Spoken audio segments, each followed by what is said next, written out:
fairly often. If there's a meeting on the second Tuesday that has a lot of content to it, then we will do oral communications during those meetings. So I just wanted to put that out there so everybody is aware. I'm sorry, sir, we're not taking questions. This is just a statement. Thank you. So, Supervisor Half, could you lead us in the Pledge of Allegiance?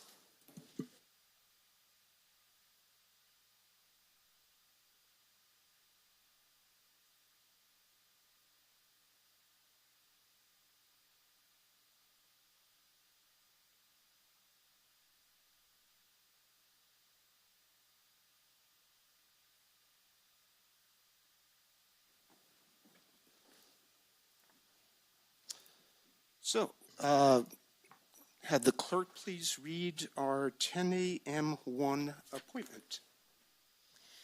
10 a.m. Item 1, consideration of approving a certificate of appreciation for the City of Sonora for their support on January 23, 2024.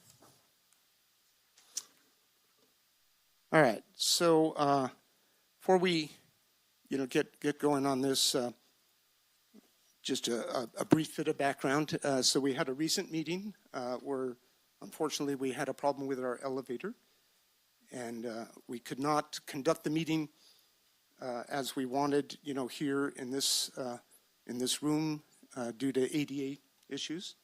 We need to make sure that it's accessible to the public.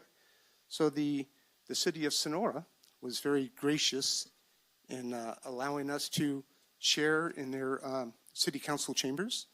I did hear a couple of my fellow supervisors. I wasn't there that day, but a couple of my supervisors said it was a very good environment to be in.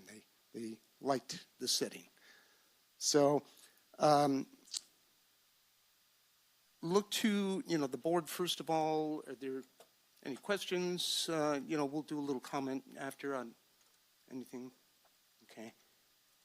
And I'll reach out to the public if there's any comment on this agenda item on the appreciation of the county for the city. Okay, seeing none. Oh, I'm sorry, I didn't see you coming up. Nobody's going to get up.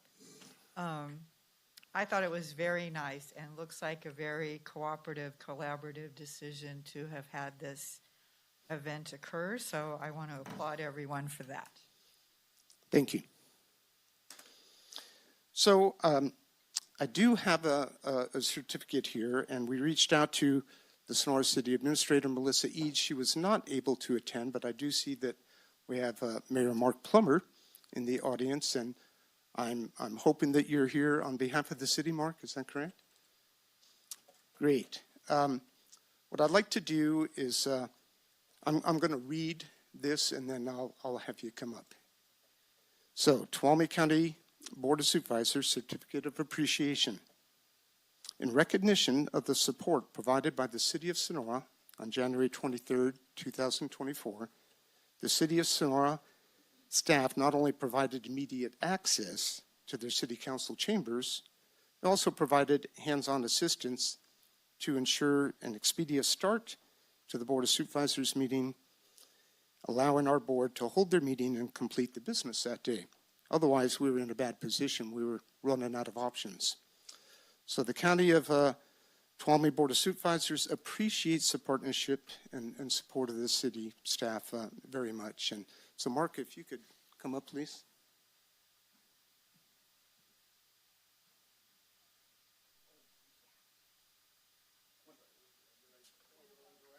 No.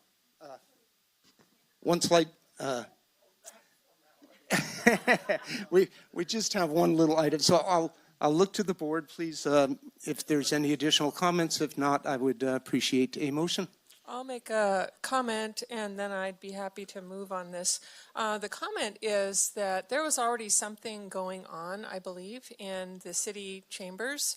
And so apologies to whatever group that was holding their meeting there.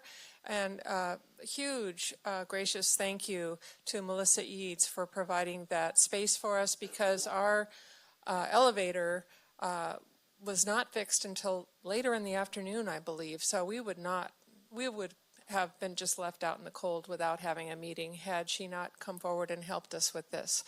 And with that, I'd like to make a motion to approve this certificate of appreciation. I'll second. All right, so thank you for those comments. I have motion by Supervisor Half, seconded by Supervisor Brandon. All those in favor, please say aye. Aye. Aye. Any opposed? Any abstains? Okay, motion carries 5-0. Now I can meet you, Mark.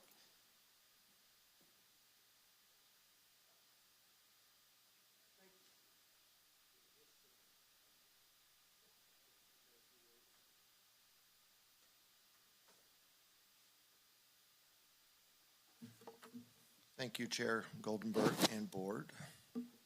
The city never expected any type of recognition for what we thought of as just an automatic reaching out to help in any way we could, and I'm glad that we were able to. So I happily accept this on behalf of the city, and in the spirit of cooperation, I'd like to just ask the board on future issues, sincerely listen to city concerns about issues that will affect both of us. Thank you very much. We can work together and we'll continue to do so. Thank you, Mayor Plummer. Just a side note, too, the elevator also recently affected another meeting. We ended up having a homeless committee meeting in the lobby here a few weeks ago. So hopefully this elevator thing won't keep coming back to revisit us. So, if I could have the clerk read our 10 a.m. appointment 2. 10 a.m. Item 2, presentation and consideration of providing direction on the rate and method of apportionment for the formation of a community facilities district. And I believe we have a staff that's going to give us a presentation on this. So Indeed, yeah. please go ahead. Good morning, Board. Liz Peterson with the County Administrator's Office, and I have with me Kathy Domenico. She is our consultant, or one of our consultants, working on this project with us from Capital Public Finance Group. She's going to be doing the bulk of the presenting and discussing today, but I do want to give just some background just to remind your board and the public about what we're doing and how we got here. So CFDs, or Community Facility Districts, are a special tax district that's formed when property owners within a geographic area agree to impose a tax on their own property. And the tax is meant to fund additional infrastructure and service improvements that may be needed as a result of the increased development. So all the way back in November of 2022, Kathy presented some considerations for your board, and your board all agreed that a community facilities district would be a mechanism that your board would like to pursue for funding additional services and improvements. Let's see here. And particularly, your board is aware that there is some development taking place specifically in the Highway 120 corridor, and there are some conditions on that development that they are required to pay their fair share, or a fair share fee, as we've been referring to it as. And so your board also agreed at that point that the Community Facilities District would be the mechanism that you would like to pursue for those property owners to as an option for those property owners to pay their fair share by developing the CFD, setting what the fee would be as a result of the CFD, and then assessing that fee to those property owners. Now, I also want to mention too that while that conversation is specific to the Highway 120 corridor, your board has provided direction that you would like to see the CFD be annexable to the entire county. So while we're talking most imminently about the Highway 120 corridor, your board directed that all new development would be able to annex into the CFD and then pay, levy the tax on themselves to pay for additional needed emergency services as a result of the new development. So in September of last year, Kathy provided to your board anticipated costs for what additional emergency services might be, and then how we could consider allocating those costs through the CFD. So in the staff memo there, you can see just briefly, and Kathy's going to go through in more detail, but operational costs we anticipate would be about $4.2 million per year, and this is funding for the sheriff's office and for fire and for emergency service or for ambulance. And then their capital infrastructure cost would be about $1.1 million per year, totaling $5.3 million per year. That would be needed to add additional emergency services throughout the county, although again, specifically thinking Groveland for now, the Groveland area, but expanding out further in the future. One thing that's really important to discuss, and I know Kathy's going to highlight more of this, is that only a portion of this $5.3 million service and capital costs are due to the new development. We know that not all of the new development would shoulder the entire cost because there are other factors at play. But all new development does have an impact on existing emergency services, which results in the need for these increased services. As Kathy likes to say, I'm going to steal it from her, we wouldn't be having this conversation if there wasn't new development. So as a result, your board did give direction in September of last year that you would like to include all new residential development, all new commercial development, and then lodging as sort of a subset in its own category development that would be a part of this CFD and that would be required to pay some sort of fair share fee to help cover the costs of these increased services that are needed to address the new development. So today we're looking for your board to provide the specific tax rates on those three categories: residential, commercial broadly, and then lodging more specifically. As you know, we have these lodging units in particular that are moving down the track, and a couple specifically that are nearly ready to have this fair share fee come across their desks. And so we're looking definitely for the lodging, for your board to provide some direction on what you would like to see for charging lodging, but then also we need to also have a conversation about what your board would like to see for residential, new residential, and then new commercial, excluding lodging. And the other piece I want to mention is the CFD formation, as you can tell, is quite a long process, and there's a lot of steps that we have to get through. Today we're discussing the rate and method of apportionment, but there is also the local goals and policy that is another important piece of the CFD formation, and that really talks about like setting the direction, discussing the CFD's purpose, providing guidance on how the CFD is administered, etc. There are some components of that are really important for your board to speak into. A lot of that is boilerplate language, but there are a fair amount of things that is important, and so those will be coming to your board at a future meeting soon, as we work with outside counsel and our consultants and then internal staff as well. So I'm going to hand it over to Kathy, and she's going to take you through where we came from and then what we're looking for your board to provide some direction on today. So thanks. That was really great.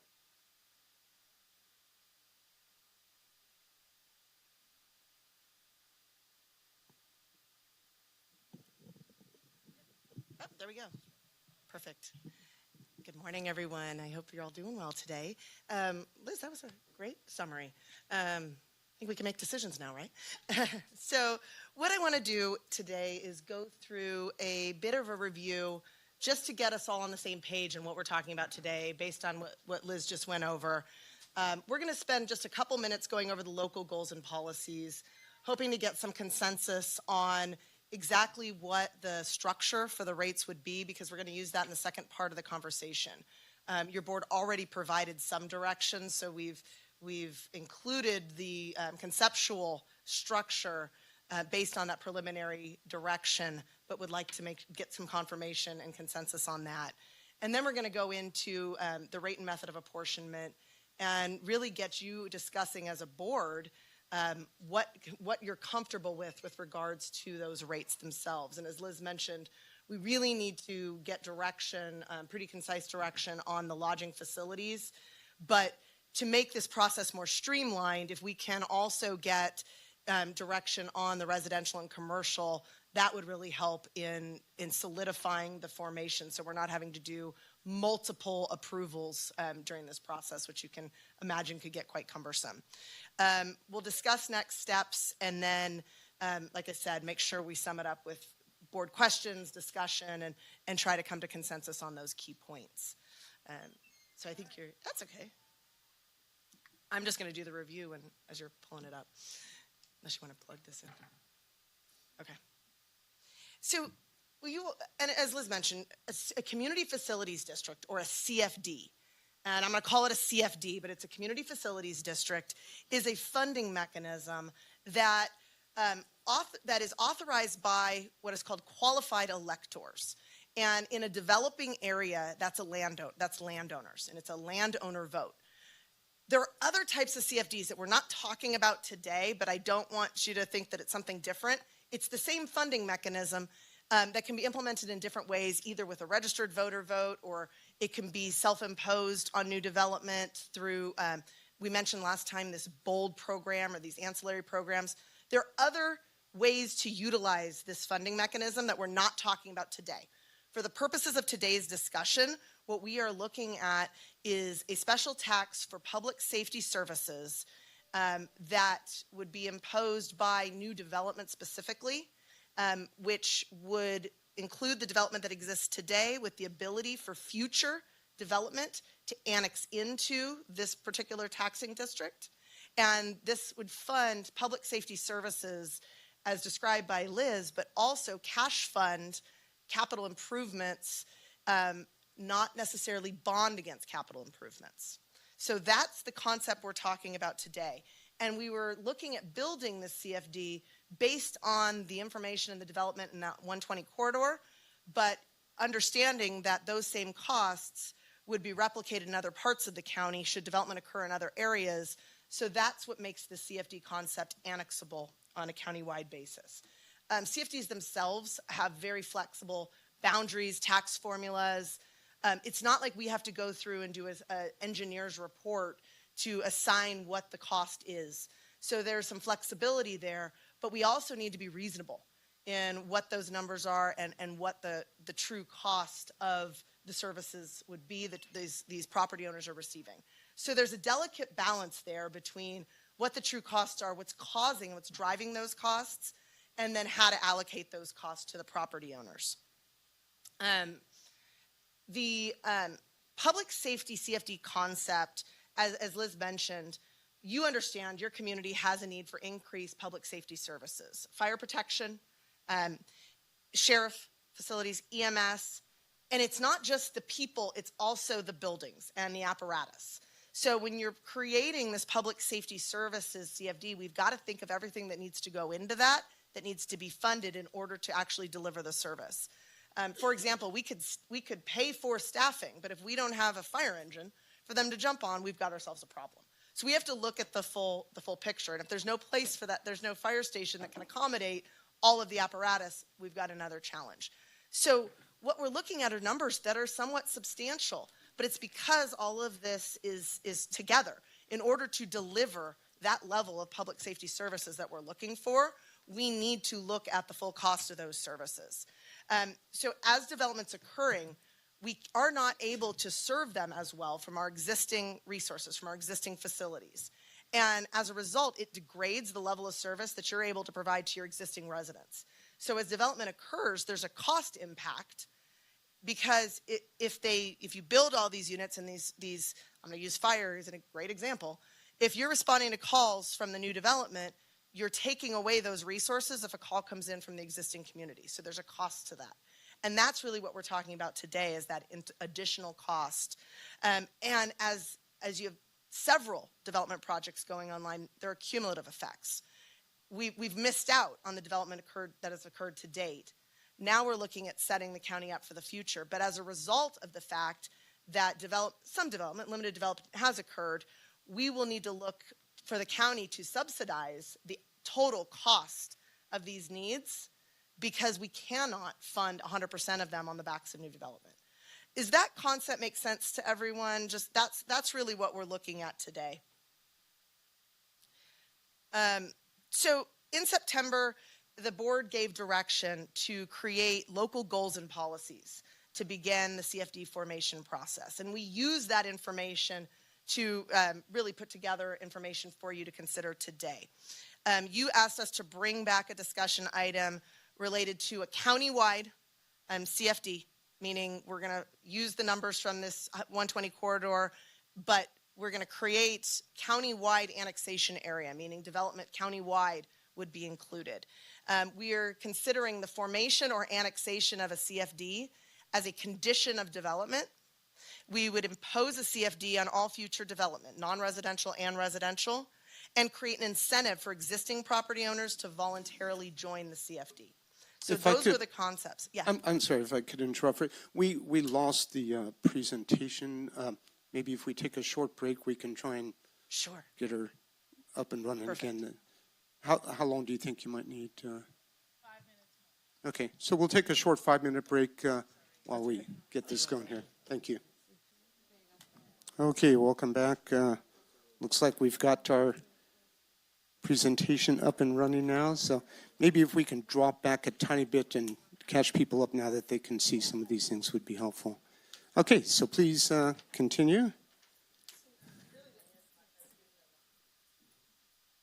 we go. You didn't miss much. I was giving more of the background. So this is really where we left off.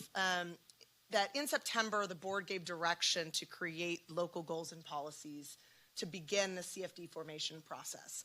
And what you asked us to do was bring back a rate and method of apportionment, a discussion item related to the rate and method of apportionment for this countywide CFD, meaning we're setting rates based on the numbers that we understand from the 120 corridor, but also understanding that that's the model that would be replicated countywide, that we would make the CFD a condition of development. The CFD would be imposed on all future development, non-residential and residential, and we would create an incentive for existing property owners to voluntarily join the CFD. The other piece was to engage legal counsel to assist in the formation process. And County Council has had several conversations with legal counsel, and they are involved in the creation of the local goals and policies and are prepared to begin the actual legal formation process. So let's jump into local goals and policies. And this is a document that's going to be coming back to you pretty quickly, I would expect, for consideration. But we want to make sure that we do have your direction on a couple of key items. And there was one item in particular that I think we didn't quite get consensus on at the last meeting that I wanted to bring back. So as you recall, local goals and policies kind of set the overall policy for how this community facilities district would be imposed in the county. It would identify priority for the different kinds of facilities and services. If we were going to issue bonds, it would address the credit quality for the bonds. Based on the amount of development, we are actually not anticipating that we would issue bonds out of this CFD, even though we have some capital needs. So our policy simply would not include a lot of the bond parameters, but would allow us to add those in at a later date if the CFD got to the point where we were considering that type of mechanism. We want to make sure that we include steps to make sure property purchasers are aware of the special tax. And we want to set forth criteria for evaluating the equity of the tax allocation formula. So that's what we were going to set forth in that goals and policies document. One of the big issues that I want to get consensus from you on today is how we're assigning the tax to the land use categories. This is important as we go into the next discussion.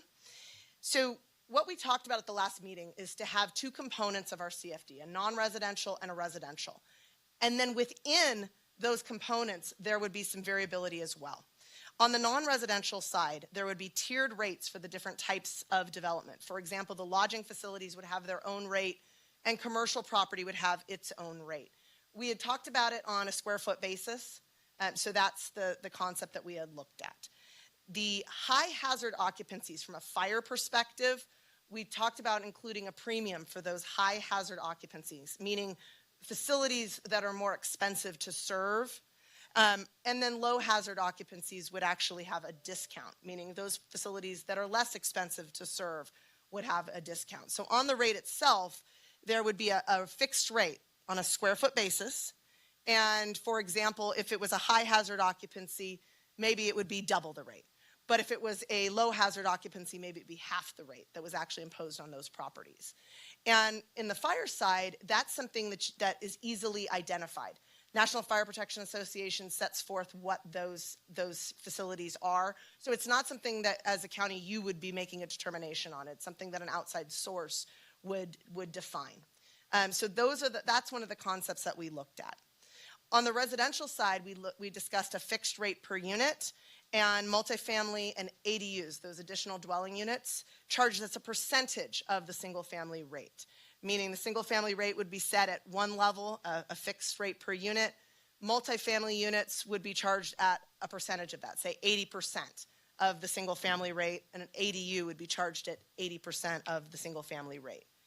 One thing that we discussed, but I didn't receive consensus from the board on that I want to pose as a question, is to consider different rates for different size homes.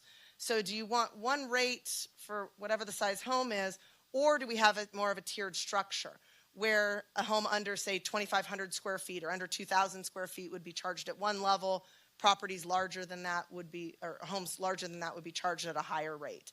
That's something that we do want to get some direction on. The second part of the draft policies includes things like an inflation adjustment.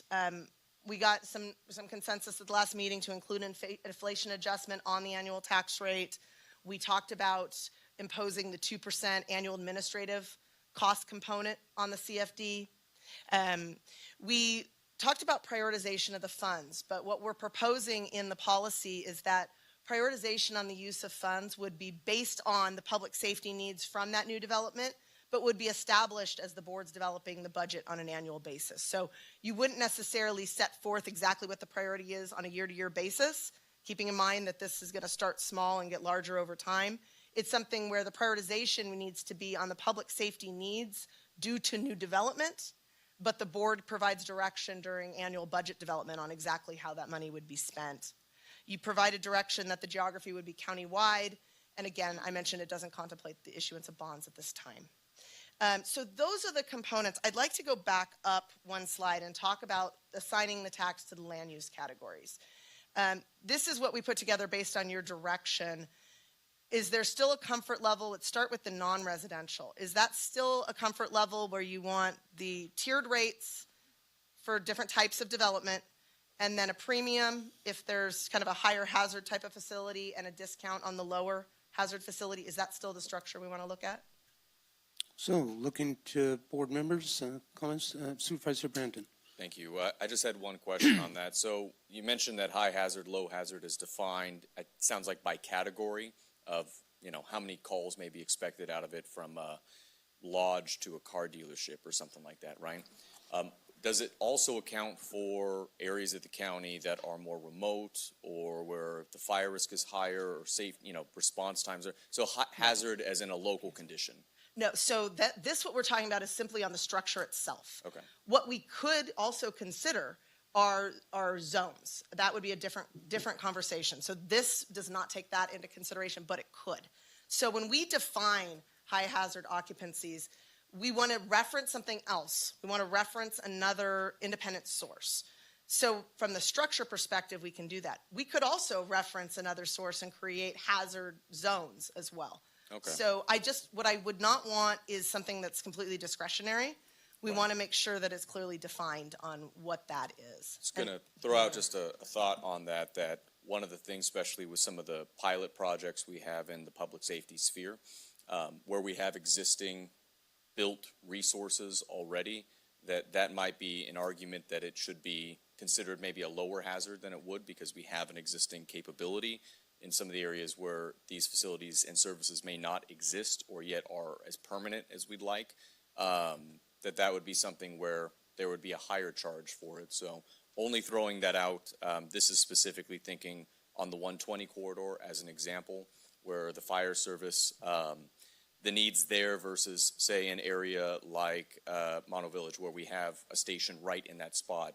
If a resort was going to move in, probably not to Mono Village, but it could, and Station 51, would we want to charge them exactly the same rate, even though one doesn't really have that established quite yet in the same way, and we're trying to make sure we can fund that. So the zone idea is interesting, just throwing that out. Thank you. I do want to see if Yeah, I was just going to invite Chief Murphy up here to just provide a little more context and detail about when we say high hazard and low hazard, what that means specifically. Yeah, thanks. Sorry to put you on the spot. No worries. Good morning. Andy Murphy, Assistant Fire Chief for your County Fire Department.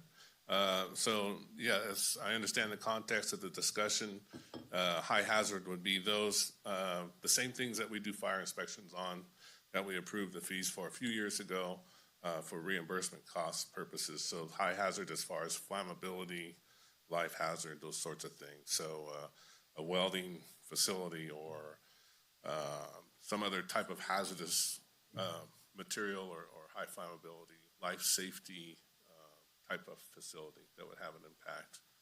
Is that what you're looking for? Yeah, but also maybe you can discuss just, I kind of think of it as a network of stations that work together to serve the entire county. Maybe kind of address the zone issue as far as just fire risk in different geographies of the district and whether that would be definable. Because we can do it technically, but I don't know if we would have an outside source where we could even define that. We need to source something like that.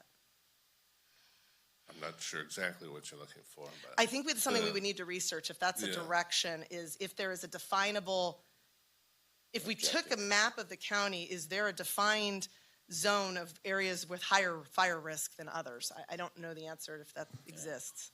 I think we have, as far as for the wildland side of things, certainly, but this is more, looking at this from the county fire standpoint also is that, and we've talked about it before, is that any development is going to have an impact, and whether it's across the street from Station 51 that has had a 35% increase in call volume without much development in the last 10 years, it certainly is going to have an impact. A resort or some sort of development would have an impact on that facility, increasing the call volume, but also as a regional response, all of the resources around it that may or may not be there.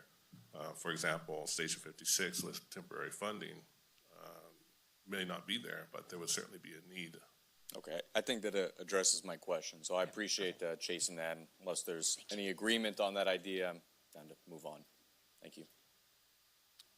Other board members on this topic as far as looking at the high hazard, low hazard concept?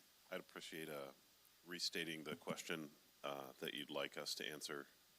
Yeah, so want to make sure that this was what we heard the direction last time, is this is the concept on how you wanted the rates to be structured.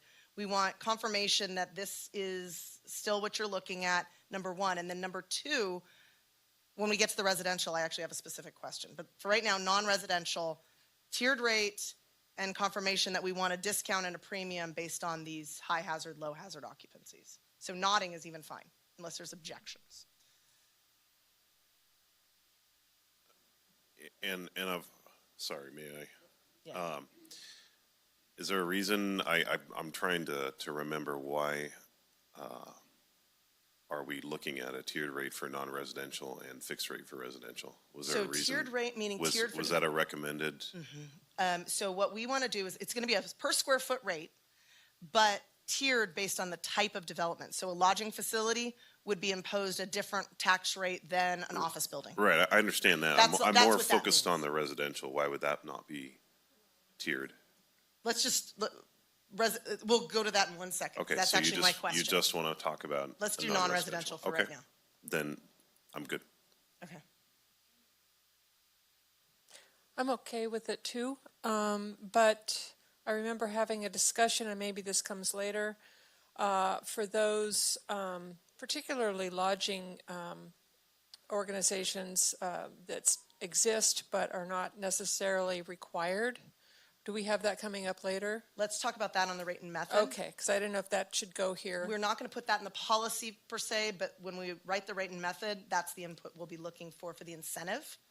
Right, incentive. Okay. And remember, a CFD tax is a maximum tax rate that you impose. So when we do all the formation documents, we authorize it at a maximum.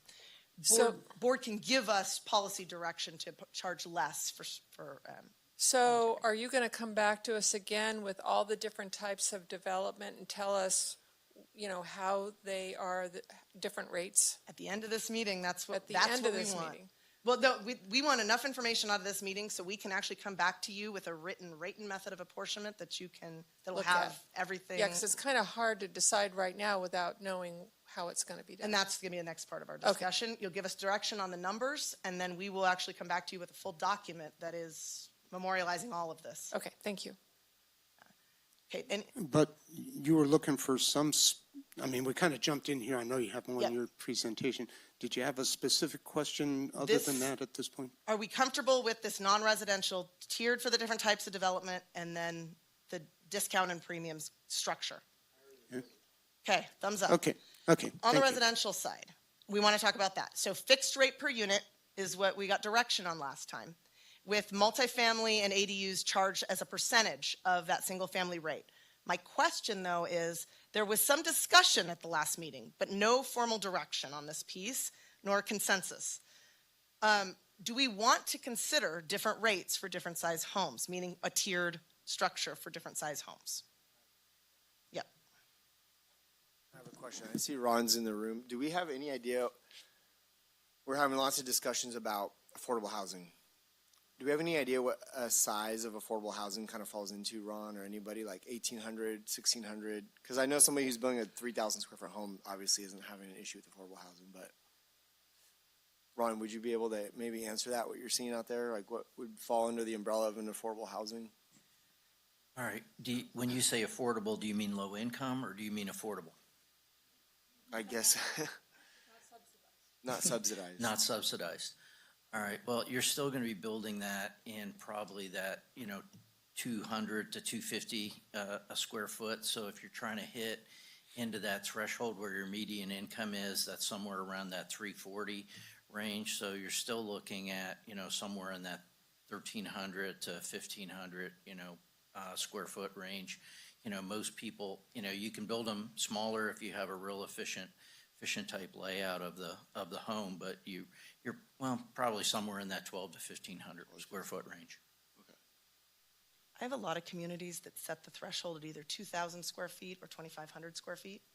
When they do a lower rate, still a fixed rate, it would just be, say, $400 a unit for the smaller units and $500 or $600 unit for the higher square footage. That's what a lot of communities do. Yeah, I'm just asking that because I don't want to try and solve a problem by creating a problem. So I think we need our board. For me, we need to take that number into consideration. Whatever, it sounds like 2,000 or something. Supervisor Campbell, I saw you look first. And my question was kind of along the same lines. I'm just trying to remember where did the recommendation? I mean, is that what you're recommending? Is that we have a fixed rate? I recommend a fixed. You could do it on a per square foot basis. Can you tell me why that is? Why do you recommend a fixed rate over a per Administratively, it gets very complicated because not each home is going to be the same square footage. So administratively, it gets kind of complicated, and then communicating it's just a little more difficult. Yeah. You could do a square foot. There are several communities that do a residential on a square foot basis. Last time the direction was, let's just do that. It's the complexity, okay. And we had a discussion about this tiered component, but we never got full direction from a majority of the board on that. I'll tell you real briefly why I kind of pause at that a little bit is that, if you look at the average income of a family in a 1,500 square foot house, it's here, and then a 3,000 square foot house is here, and then a 6,000 square foot house, it goes way up. And so why should that family in the 1,500 square foot house pay the same rate as the person in that 6,000 square foot house when the income disparity is so much larger than just the square footage would indicate? That's my issue. And that's why I'm kind of suggesting this conversation about at least a tiered rate structure instead of just one flat rate for all residential property. And I don't know if the board, like I said, the direction we received last time was the fixed rate. I'm posing the question again, do we set tiers or do we revisit that fixed rate? Do we want to talk about it on a per square foot basis? It is more expensive administratively to handle that, but then you have the equity issue. Or you could try to achieve the equity issue with anything under 2,000 square feet is here. 2,000 to 5,000 square feet is in this band, anything over 5,000 square feet is in this band. So you could adjust it in either of those two ways. You could address that point. And I look for your direction on how you want to do that. We can achieve it either way. Supervisor Haff. Yeah, last week we decided our goals for the next 2 years, and housing was one of the big winners of that. And, we want to bring young families back. We want to bring people in that previously could not afford a home because there's no home to afford to have. They're not being built.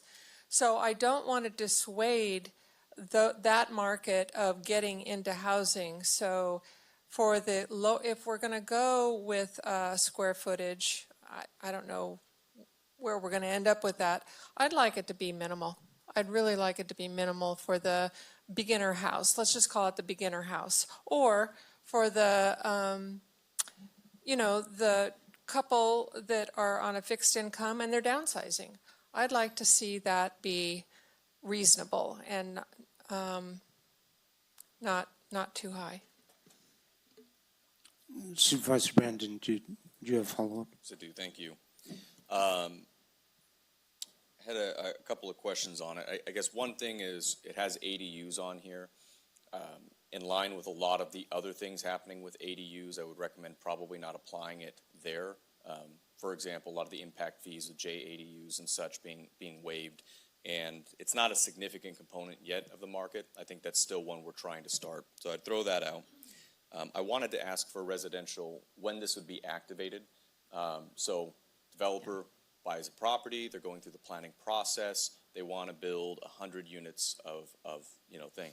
So are they paying into the CFD as one share for that whole property, and then at the certificate of occupancy, when they sell it, they, basically the person coming in to buy it, because where we say 400 a year, we're looking at, that's about $40 a month, which is not uncommon for an HOA fee or anything, and this is going to critical services. But if you have 100 all of a sudden coming onto a developer, or whoever's building it, that's a substantial hurdle to have to overcome, so. That's a really good question. So remember, it's only imposed on new development. So existing residents, existing structures, there's nothing that we're talking about being imposed on that. The concept that we had thought of and was actually written into the goals and policies is that this would be triggered at building permit, meaning the annexation needs to be completed in order for a building permit to be issued. But the tax would not be imposed until there's actually a homeowner, so until there's actually a structure there and a homeowner takes ownership. Okay. So that was the intent, that the developers wouldn't be paying anything at final map or anything because we're not funding infrastructure. That it wouldn't be until there's actually a homeowner, and then it would be on the annual property tax bill. Okay, thank you. Okay, so, well, I haven't spoken yet, plus I have a question, and we've got more presentations, so I don't want to make sure we don't get ahead of ourselves here. So I'm hearing, some support for the idea of, splitting by, on the residential size. I personally like the concept of 2,000 or less being one rate and going above. I think it should be for all units, personally, even ADUs, if they fall into that category. But other than that, does that give you enough between what you heard with the board here to? And I'll just say real quickly, I concur with Supervisor Goldenberg. That's exactly what I was thinking. Go ahead, Supervisor Brandon. Thank you. That was just my last thing, was speaking specifically to that, because I hear what you're both saying on the size difference. And I'm in a cognitive dissonance a bit, because the service calls are primarily, I think, related to the number of people living there. And yet there is an equity issue with those that have the ability to pay and those who do not have the ability to pay. So kind of balancing that out, I would agree with the two-tiered, but echoing Supervisor Haff's comments on that it would be very minimal where we're talking to the lower end. Whether that's 2,000 or not, square feet seems hard to deal with, but the idea of even bedrooms, I know there's other ways to do it. And that maybe there's some threshold where this is not applied. Again, for maybe ADUs, or maybe there's up to a 2-bedroom unit is covered, but anything after that, is taxed. So only throwing out that I agree with the tiered system. I think the low tier should be very, very minimal because we do need that type of housing in particular.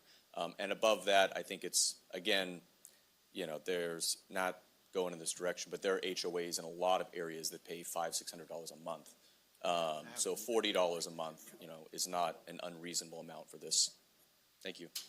Supervisor Kirk. I know we need to move forward. I think after chewing on it and remembering when I was a first-time homeowner and talking to real estate agents, I would say 1,500 square feet and under, 0, 15 to 2,000 minimal fee, and then maybe something. I mean, I'm seeing 3 or 4 different brackets because I'm telling you right now, if an old person or a young person tries to get in a 1,500 square foot home and you put another $400 bill on their plate, it's the difference between affording and not affording it.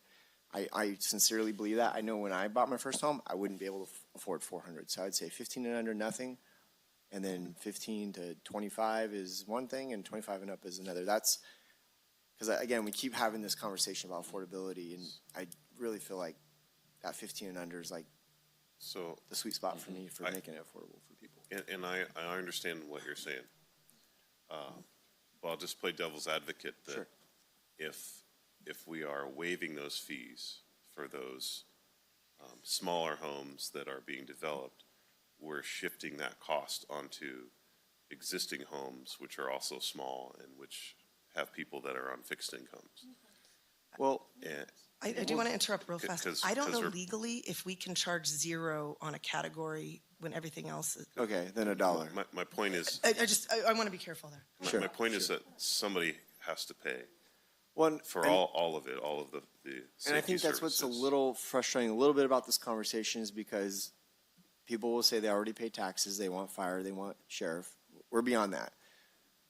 But the other thing is, before this meeting, I asked for the numbers on TOT coming in and we're going to be out with additional things. Like, I'm not sure if I think this is just part of the puzzle.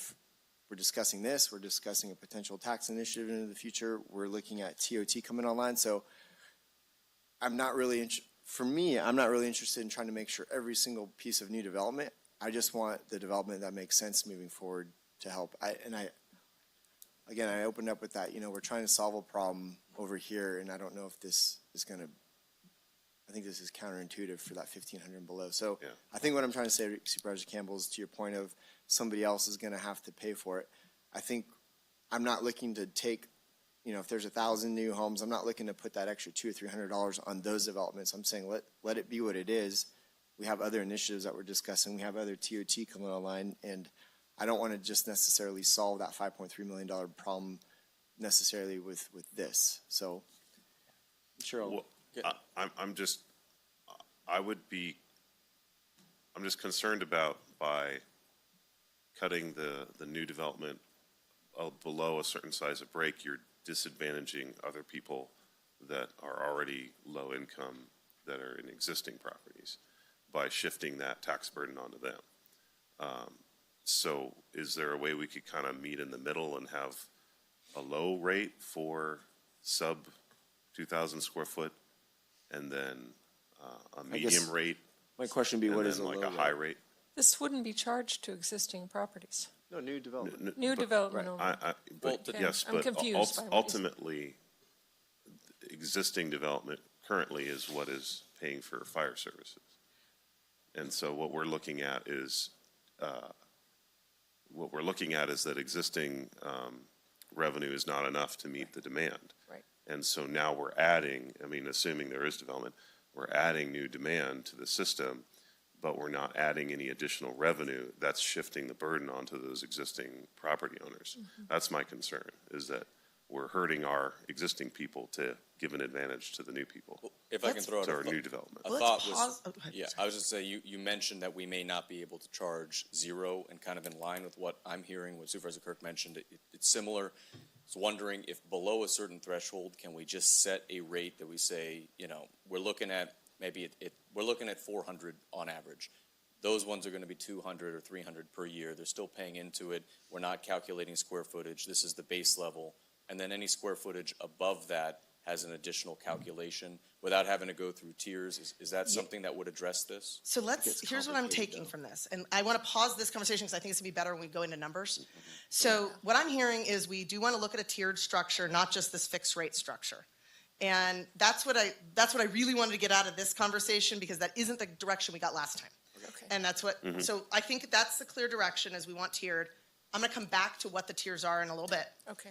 And then I do want to get this nodding consensus on, are we charging multifamily and ADUs at all? And then at what level? So ADUs, I think we can make an exception for, because it's not going into kind of a plan unit development. Multifamily, I don't know that we can, if we're charging on single family, I think we do need a multifamily rate. Again, you can't just charge nothing if you're making a condition of development. But it could be a percentage of that single family rate. It could be, it doesn't need to be at the full level. So I would want just consensus that we would put the multifamily in at one of the tiers that we're talking about now, and then I would like some direction on the ADUs. I'm against ADU. Okay, so I did like Supervisor Kirk's suggestion of 1,500 foot as being a threshold, and then 15 to 25, and above 2,500. It adds a little bit more complexity, but I think it's fairly straightforward. Wouldn't be too bad to manage. And I also appreciate, and I'm hearing from the board, I believe, consensus that we want to minimize the costs at the low level, but we'll still shake this out a little bit further. But I think for now, at least, we're in agreement on the tiered, and we want to have minimal impact. Okay. And ADUs, I saw 2 thumbs downs. Well, ADUs, I would see part of that minimal. If it's really minimal, then anyways. Well, Yeah. we'll deal with that a little further as we move down. But, for now, just looking to have, these 2 concepts, locked in. Okay, so let's go on to the next piece. And this one, I kind of just want anything jumping out as being incorrect here. We want to apply an inflation adjustment. We're going to impose the 2% annual administrative cost to try to recoup the cost of putting together the CFD and the annual cost of putting it on the tax roll. We're going to set the prioritization for the use of funds in budget development each year. We're not going to set forth in our policies how the money is going to be spent. It's going to be countywide geography, and given the size of this, we're not considering issuing bonds from the CFD. What we're considering is using the money for an operational perspective, and then the county would have to do its own borrowing to capture future revenues through either a lease revenue bond or a COP in order to capitalize this revenue stream. That's the concept that we're looking at in the goals and policies. Anybody have any objections to those concepts? Only on the concept of, so we use the term public safety, as you mentioned before. What's the definition there? So if we're not setting the priority within this, it's going to be kind of up to each budget. A lot of things can be put under public safety. And so have we really defined that? Or am I skipping ahead? So public safety is actually defined in the law related to public safety services, CFD, so it is quite broad. This would just follow that legal definition of what public safety is. The key piece of prioritization, and that it's not just public safety needs, but it's public safety needs due to new development. So you're going to need to make in budget development a tie to that expenditure and the development that is funding that expenditure. So that's the policy piece. We do not further define public safety. The board could do that, and I would recommend you do that separately. I would not recommend that it's in the global policy. Okay, and so a question on that. So we're able to basically define outside that definition what this can go to more specifically. Each year, the way it's set up is each year in budget development, you would be able to do that. Okay, but we can do it in this as well, though. We don't have to wait towards each budget. You could. It would remove some flexibility. It would remove some flexibility. I know that at least for me, I would recommend that where we're talking public safety, we would more define that narrowly to, for example, I think the 2 that we're talking about, fire services, law enforcement included with the DA. I think there's some in there we can say, yeah, what it would go to. Well, and that's a valid question. Do we consider ambulance in there, which is budgeted very differently for us? I would be looking at fire, DA, probation, law enforcement. Those are really the two kind of key need areas for me. So we do have EMS in those numbers today. The numbers that we're looking at include EMS. When we originally brought this to your board, just for sort of initial discussions against specifically looking at the Highway 120 corridor, the three kind of components were fire, sheriff's office, and EMS. And that's where like the costs that we were discussing, the 5.3 million, that's for those three services. So just But if you want to, if you are able to do that, and you can define it in one of two places. I actually would not put it in the goals and policies. I would put it in the formation documents. So in the goals and policies, I keep those pretty high level. And when you actually go to form the CFD, you have to approve what you're funding, the list of what you're funding. That's where I would specify it, not in the policies. I think it's probably better in the actual legal document. Sorry, I just have a dumb question since it's on there, geography, countywide. We keep talking about the 120 corridor, but could you explain countywide why that's up there? So when we create a CFD, you're actually going to create, whoever the first property owner is in the door is going to be the actual CFD. But when you approve the documents, you're going to approve an annexation area. So you're actually going to approve the first CFD, which is going to be one parcel, maybe two parcels. But you're going to then define what the area of annexation is. So and we're proposing that it be countywide. So then any property that then develops countywide would be annexed into the CFD. So when you picture a CFD map, it's not one map. It's a parcel map, and then the next page is another parcel map, and the next page is another parcel map. And it's initial formation, annexation number one, annexation number two, and it's several properties. It doesn't need to be contiguous. So that's what the concept is one parcel forms it, but you as a board would set the geography of the annexation area to be countywide. Okay, and at countywide, is that during budget time when we decide, obviously the 120 corridor is where the services are being impacted, is where the services are going? So I'm not going to have development over there, but then development on Big Hill where we're going to be assessing them. Yeah. We're not going to be assessing them. Correct. So Okay, what you need. Just want to be very clear. And that's what's important. That's why it says public safety needs due to new development. So you can't just take the money and spend it on somewhere that's not receiving, that doesn't have development. But couldn't I say a new development in Big Hill needs a sheriff, so I'm going to take money from them and put it in the sheriff's coffer? It depends on if they're paying or not. So the money needs to be, the expenditure needs to be tied to where the money's coming from. So even if you're looking countywide, again, when you start talking about these services, it's a network. So there is justification for some general administration, but if you're talking about like the construction of a fire station or a public safety building, that's geographic specific. Okay. So when you're making those decisions on an annual basis, you do need to look at where the money's coming from. You're not just arbitrarily spending throughout the county. There needs to be a benefit tie. Okay, and I'm going to say this one more time, just so I'm 100% clear, because I have regrets for not going back in time and being clear moving forward. If we have development going up the 120 corridor, we do this. If we have somebody build 6 units on Big Hill, which is not going to need a new sheriff's department, not going to need a new engine, we're not going to be assessing them that money and putting it into coffers. We can make that choice not to. So that's on that CFD.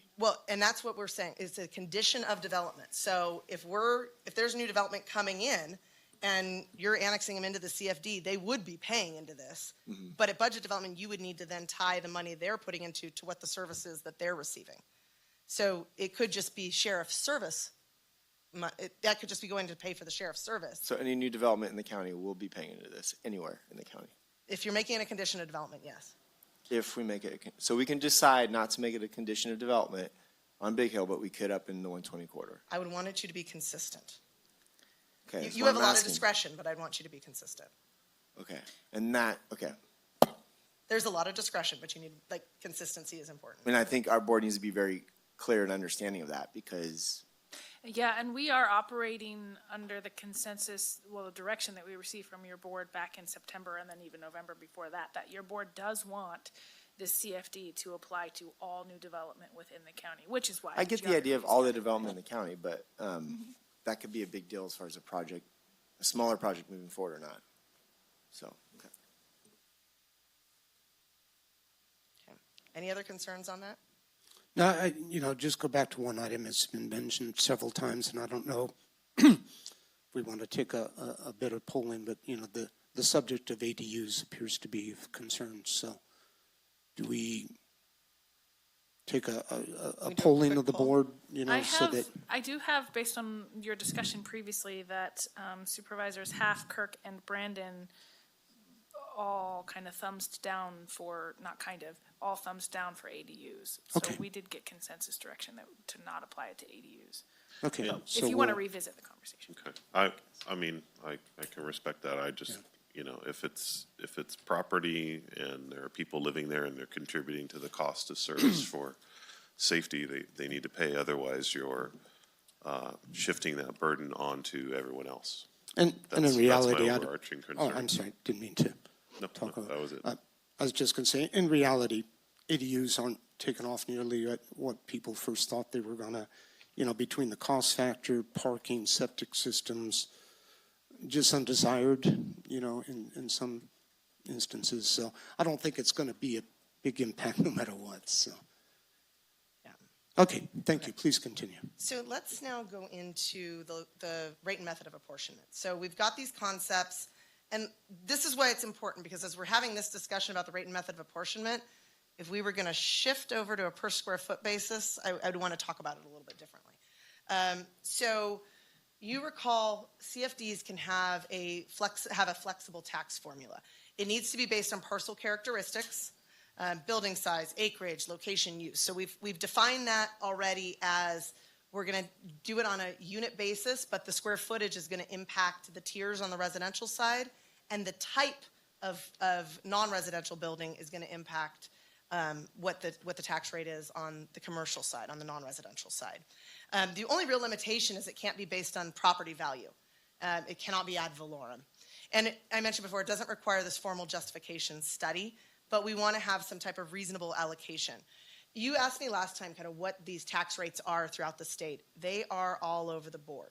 There's no, I've got communities that have $250 per residential unit. I've got communities that are up to $1,600, $1,700 per residential unit. Just, it varies, and even the same community, and I pick on Roseville a lot. Roseville and their own CFDs, they're all over the board, just their own local ones. So there isn't just here's a sweet spot, here's what it is. I just said Roseville, which is a developing area, but typically in a developing area with more of a concentration of new homes and new businesses, the rates tend to be a little bit lower because you're spreading that cost burden over more properties. In the more rural areas, you tend to have a slightly higher rate because you have less properties to spread the cost burden over, and the cost burden is relatively fixed. The numbers I'm seeing for you are pretty consistent with some of the developing areas because you're buying apparatus, you're buying an ambulance, you're buying police cars. They cost the same whether you're buying them here or in Roseville. So that's something just to think about as we have some just set costs on what it costs to provide public safety services. And that doesn't change whether we're here or in an area that's spreading the cost over 11,000 units. So that's just something to keep in mind. And we are already setting up some of the other components on that formula. Let's go to the next slide. Can I ask a question on that? Uh-huh. So we've discussed building size, specifically acreage is mentioned. That's a very good point. We have areas that may, the coverage time to cover an area that may be 10-acre parcels as an example, even though there's not a lot of people there, fires still can happen on all the grass areas. So is that something you would recommend be accounted for as a combination of, and kind of to what Supervisor Campbell had mentioned as well, again, those who likely have a RE10 estate who have a larger building are also probably of a type being able to pay for it as opposed to a multifamily housing apartment. We do have some that have a land tax. Typically, that's in more of the voter-approved methods. I don't usually see it in the Public Safety Services CFD on development, but there's no reason you couldn't. I would want to think through kind of what the justification is. It really is there a wildfire hazard there? What would be the additional cost on the EMS and sheriff side? I would need to think through that a little bit. We don't normally see that in this type of CFD. Okay. But there legally can be a land tax. So we go to the next slide. I want to go into what's included in these numbers because I think this is important in your thinking. We've included paid fire personnel. That's 3O staffing on one engine company. That's about $2.4 million per year, and that includes admin costs. That's to maintain your current pilot program. There's ambulance personnel, added into this. 6 employees, it's about 1.2 million per year, including admin costs. And sheriff deputy, 24/7, that's 3 employees, about 600,000 per year, including admin costs. So your total staffing number is about $4.2 million. In addition to that, slide there, Liz. That's okay. We've got some capital costs. I mentioned before that I don't think we're going to have a large enough CFD to actually use the CFD as a bonding mechanism. So what we'd be doing, what we'd be doing is collecting ongoing revenue, and that would actually go to basically to the county, and you would be able to capitalize that revenue stream through a lease revenue bond or some type of COP. So we wouldn't just have enough money up front to pay for capital improvements, especially when we're looking at about $10 million on a fire station. And I have to say costs are going up exponentially. So that number to me right now actually makes me a little nervous. That's about an 8,500 square foot fire station for 1 engine company, office for the sheriff, office for the ambulance, and a bay for an ambulance. It's about $600,000 per year for debt service. That's, again, I mentioned county borrowing, not a CFD borrowing. That would look a little bit different, and our whole formation would look a little bit different. In addition to that, we need to acquire, go to the next page, apparatus and vehicles. And we're looking at about just under $3 million in apparatus acquisition, and you can see the list of what everything is. That's about $250,000 a year for debt service, assuming we finance that over a 15-year period. And there's money for a vehicle and apparatus replacement fund. So as we're acquiring this new apparatus, we're also collecting money so that we don't have to borrow the next time around. That's about $1.1 million per year in capital costs. So that number is the $5.3 million that's in your agenda packet. That's what needs to be funded each year from the CFD. Before we go on, I guess, any questions just on the numbers, on the amount? And I might have to pull up some of our public safety experts to talk detail if we need to. This came from fire, the numbers? Okay. So again, we need to spread these costs among the anticipated new development. A portion of the costs are new development related, but practically speaking, I don't know that we'd be having this conversation if it weren't for new development. So I want that concept to stay in your mind. There's approximately 500 new lodging units in the planning stages and some additional commercial and residential development under consideration. If we attribute about 25 to 30% of the cost to new lodging facilities, that would fund 25 to 30% of that need, and we would need alternative funding sources to augment that cost. And that's where we come into the conversation of TOT, your sales tax revenue coming in from those new properties for people visiting, additional property tax revenue. But if the lodging facilities are only funding 25 to 30% of the cost, the county is going to be responsible for the remainder of the cost. Commercial and residential development will have an incremental impact, but when we get into the numbers, you're going to see where that is in order of magnitude compared to the total cost. So I'm going to pause and not do questions just yet. Let's kind of get through this piece. If not for new development, would the county need to construct a new public safety building and expend on these public safety costs? As you're considering this, that's one of the things I want you to keep in mind. The increase in visitors due to new lodging facilities and the cumulative effects of new development and the demand for public safety services is what is driving the operational and capital needs. That's even included in the CEQA analysis on these various projects. And I want you to consider how the cost should be spread among the potential development.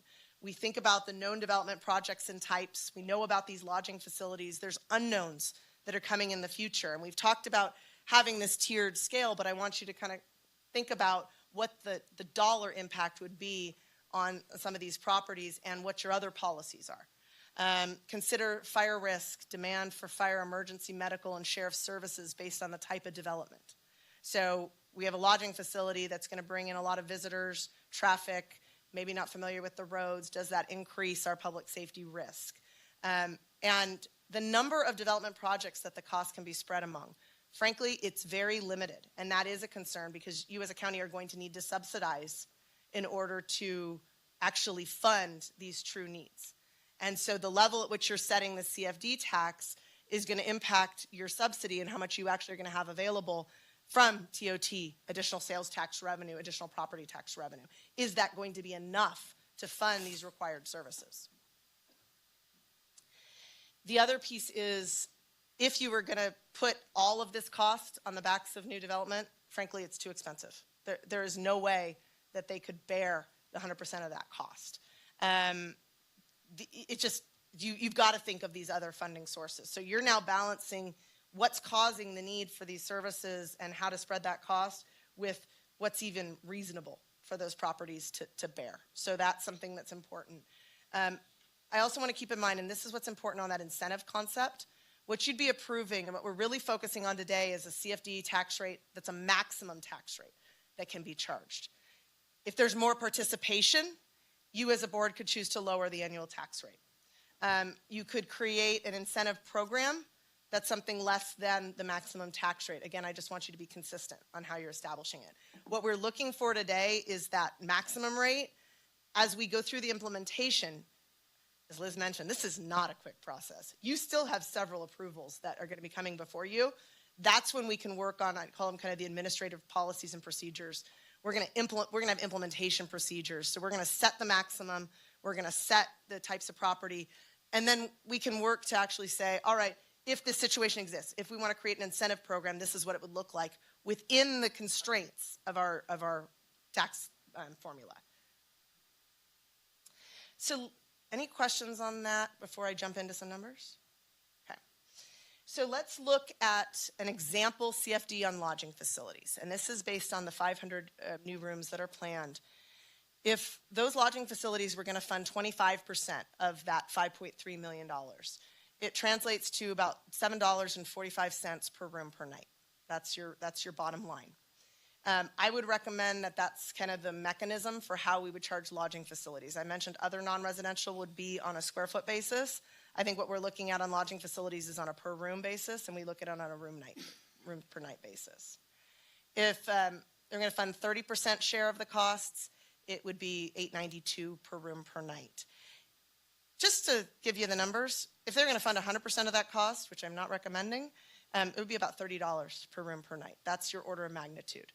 But again, they're not causing 100% of the need. The development is creating the fact that we're having this conversation. But at the same time, there are other properties that are going to benefit. And that's why the county will be able to use its other resources to subsidize the costs. We'll come back to this slide. I'm going to keep going. With residential and other commercial developments, there really are a limited number. So I kind of want to give you a bit of a perspective. So if every 200 residential units or every 400,000, it's a lot of square feet, of commercial development or some combination of the two, were to bear 10% of the cost, okay? 10%, which doesn't seem like a huge percentage of the cost. The tax rate would be, on a residential unit, about $26.50 per unit. I mentioned, right, that was what I thought you would do. I mentioned earlier that we are going to have to consider this tolerance and this subsidy. I don't want to use the word subsidy, but that's what it is. There's nobody, your future taxpayers are not going to be able to bear that kind of burden, even at 10%. So we need to look at what tax rate your future property owners can bear and where it fits in the grand scheme of it. And then that gives us the target for how we have to fill in those other funding sources, like the TOT and how we're allocating sales tax and how we're allocating our budget revenues. So it's not a happy situation here, right? Can you go through those numbers again with that? So that's saying 200 units, $26.50 a year, so about $500,000 on an annual basis. And so that's presuming that building 200 units has $500,000 in increased cost from public safety just specifically, or it's all of the public safety investments we made to the system split between 200? It's all of this. It's at $5.3 million. It's those costs Right. that we talked about. If they were going to pay basically $530,000 if it was only 200 units. But it'd obviously be less if it was more than 200 units. Exactly. Okay. I just want to give you some frame of reference. But it's not like we're in a community where you're going to see 10,000 units coming in. So we need to be kind of practical on where we land. and go from there. So if we were going to do an example, let's go ahead and single family tax rate. And I know we've changed some of these, but I just want to get these numbers in your mind so we can start thinking. If we were going to do a single family tax rate averaging $500 a year. So in our tiered structure, what I'm thinking is we could set our middle level at that $500 a year. The smaller units would be something less than that, maybe $250 a year. Your larger units, maybe over 5,000 square feet, could be maybe $750 a year. Think about that type of structure. If we imposed a multifamily rate at 80%, ignore the word ADU because we're not doing that. Maybe that would be $400 a year on the multifamily, but maybe it's 80% of that lower tier number. So maybe it's 80% of the $250. These are the things that we want to work through. When we set our non-residential rate, I would recommend setting it equivalent to a single family rate based on a square footage. So if there's 2,000 square feet of non-residential office space, they would pay the same as an equivalent single family unit, where you'd have a premium for the high hazard and a discount for the low hazard. So now I want to take that 200 new residential units. Under this model, where they're paying that average $500 a year, those 200 new residential units would be paying about 2% of the annual costs. So you have your lodging facilities paying somewhere between 25 and 30%. You have about 200 new residential units paying another 2%. The county is now coming up with the difference through TOT, sales tax, property taxes, other funding sources. That's the structure that we'd be looking at. So what we want to do is just get some initial reactions. Let's go back to the lodging. I actually really would like your gut reactions. What is your thinking on the lodging? And then we'll go to the residential and other commercial.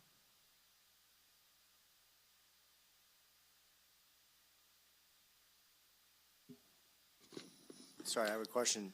Is that assuming it's a booked room, or is that just a set rate per night? Set per night. Set per night. Occupied or not, it's set. That's why I asked. So personally, with lodging being, I think, one, as you mentioned, the impetus for why we're having this discussion, and something that I think we're also continuing to invest in the marketing and what's needed to kind of sustain that, I would be looking at the 30%, and that would be on the new resorts being proposed as well.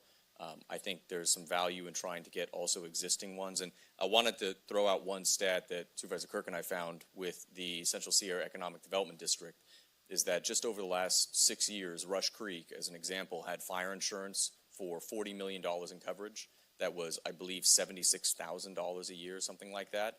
If anybody wants to guess, it is now $1.8 million to insure a $40 million coverage policy.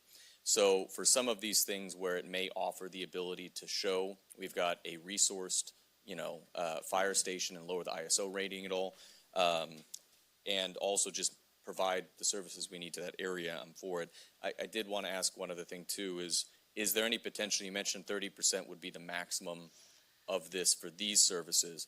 Now, I know I mentioned public safety earlier and defining it more, but when it comes to the 120 corridor in particular, based on that fire insurance discussion, one of the things I wanted to ask is, are these able to be included for preventative measures such as fuel reduction, where if there was an additional 5% or 10% or whatever it would be that was generating $500,000 a year, and let's say it's $5,000 per acre, to be able to clear without waiting on grants and specific tweezer budgeting things, 100 tactical acres per year. Maybe that's something that actually would be quite a benefit to those lodges and the fire situation they're dealing with. So I would say 30% and then ask about the fuel reduction. And that's not built in the model because, of course, we don't have the cost on the other side of the model. A CFD can definitely be used for that. Okay. And we tried to do that up in Geyserville, actually.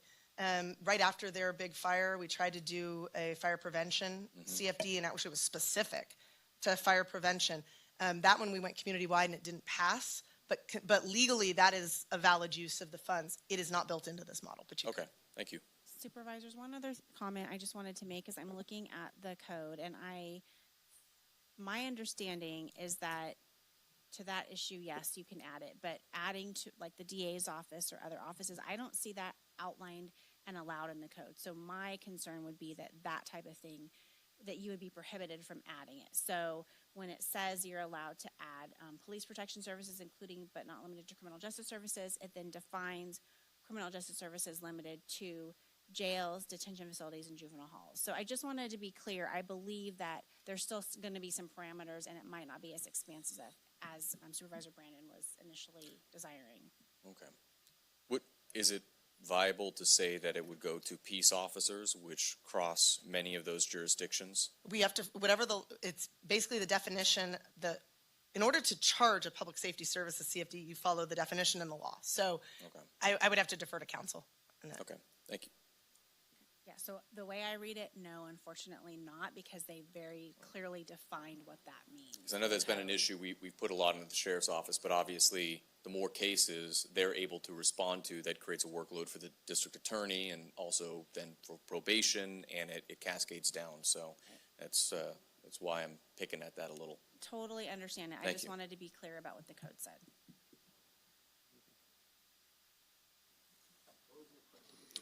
Let's start with the rates. We want to talk about the share for lodging facilities and then just your temperature check on the rate level. Yeah, I'll just chime in. I agree with Supervisor Brandon. I think the 30% share of cost is appropriate. You know, you're at a level where it's not entirely covering the cost, but it's needs to be at a level that is putting enough skin in the game so that we're not unduly disadvantaging the rest of the taxpayers of the county to support these developments. That's my main concern in this, is that, you know, they are lifting their weight, they're paying their fair share. We want to encourage this kind of development, of course, but not at the detriment of everything else that's existing. So I think you're at a pretty good number there. And I'm assuming that's consistent with other CFDs throughout the state, and that's how you arrive there. Well, and here's what I'm going to say. It's on the high. It is on the high side, but you also have to look at what else is being charged, especially in lodging facilities, and how the TOT balances it. So it's hard to just say it's a CFD, Right. Because for the most part, it's a combination of several funding sources that are added together to get you the total revenues. But it is on the higher side. But again, don't have as many. You don't have as many units or rooms to spread it among, and that's the big challenge here. Is your costs are here, Right. regardless what community we're in, but we don't have as many options for spreading those costs. Yet we still have to deliver that service. Yeah. So I'm wondering if we went with a 30% share of costs, would that include money to build an actual fire station? Yeah, so that would fund that debt. That would be that debt service number that we were trying to reach. Liz, would you mind going back to the slide that shows the one before it? So that's contemplating $600,000 a year for debt service to fund that public safety building. Okay. And I do think that's important. Again, I mentioned at the beginning of the conversation, you can hire all the employees you want. They still are going to need their apparatus and vehicles, and they have to go somewhere. So that is a problem. And so I think that would appeal to some of the existing developments, and taking that further where I've gone before, giving them a discount to buy into something like this. That would be that would look good to them, I think. What I was originally thinking is you would set this as the maximum rate, depending on participation. I'd like to target something closer to the $5 range on the incentive program. Yes. That was what I was thinking, but we want to set, again, for the purpose of this meeting, we want to set the maximum. But that was the concept in my mind. Yeah. Okay, thank you. And then I would agree with her statement and what you said.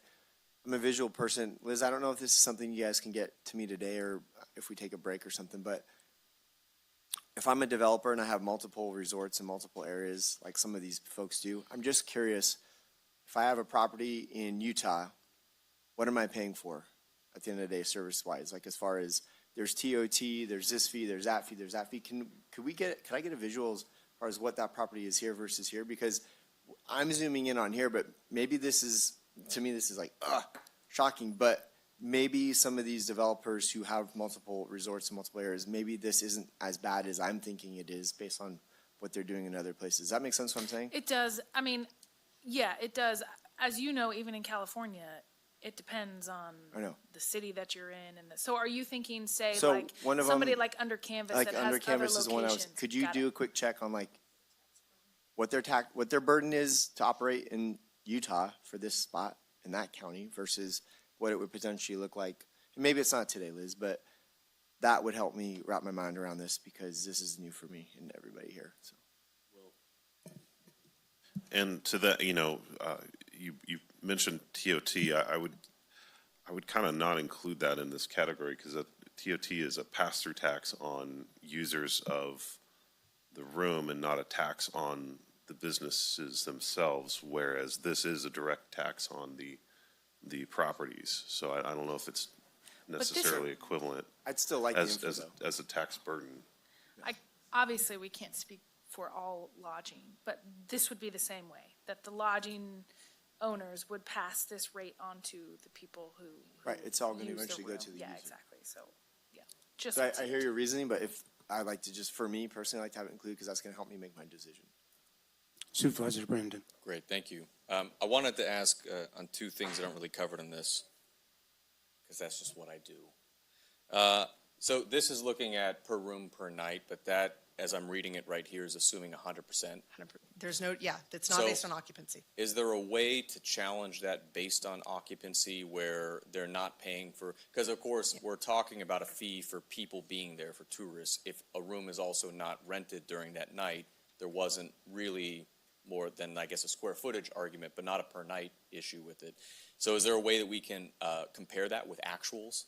So here's the challenge. This is a property-based tax. Yeah. So we actually aren't able to, there's no parameter for charging it on occupancy.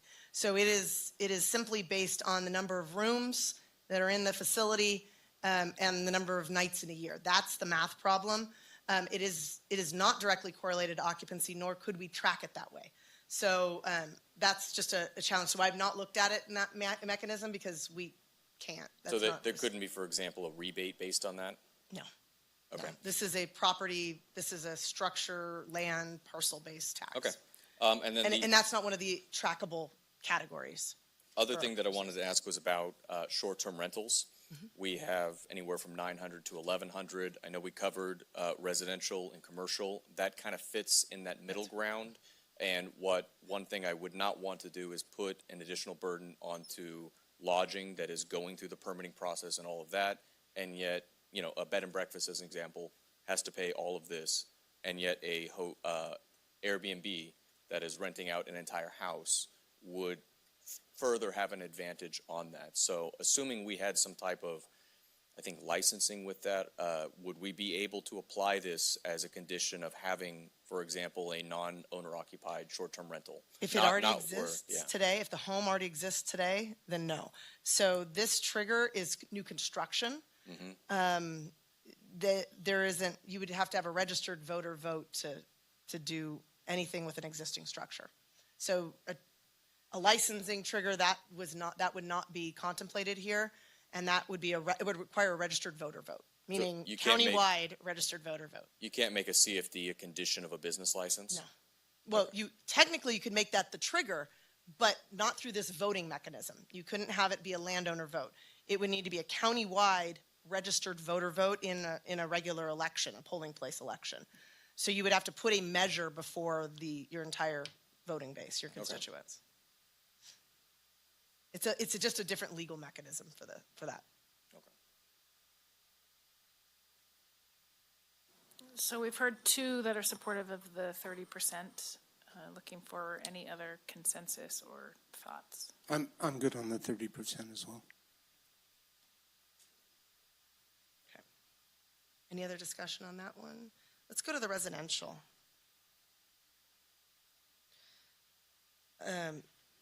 So when we're looking at the rate, one more down. We originally had gotten direction to do that fixed rate. Now we're looking at a tiered structure, but it's still going to be based around kind of this midpoint rate. So when we're talking about the single family rate, think of that as a 2,500 to 5,000 square foot home would be in that mid-range rate. We would structure the tiers based on that number. So for instance, if you want to have a discount for smaller homes, it would be a discount off of the $500 a year. But I want to first get the temperature check. Let's just isolate the $500 for these 2,500 to 5,000 square foot homes, or whatever we end up defining that range to be. At that level, 200 new residential units would bear about 2% of that annual cost, that $5.3 million cost. Some just initial thoughts on that level. Again, not for the smaller units.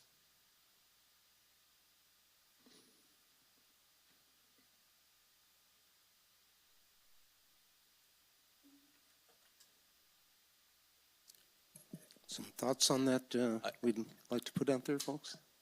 I look at 500 a year. We're talking about, again, critical services, and that is what? That's, again, about $40 per month.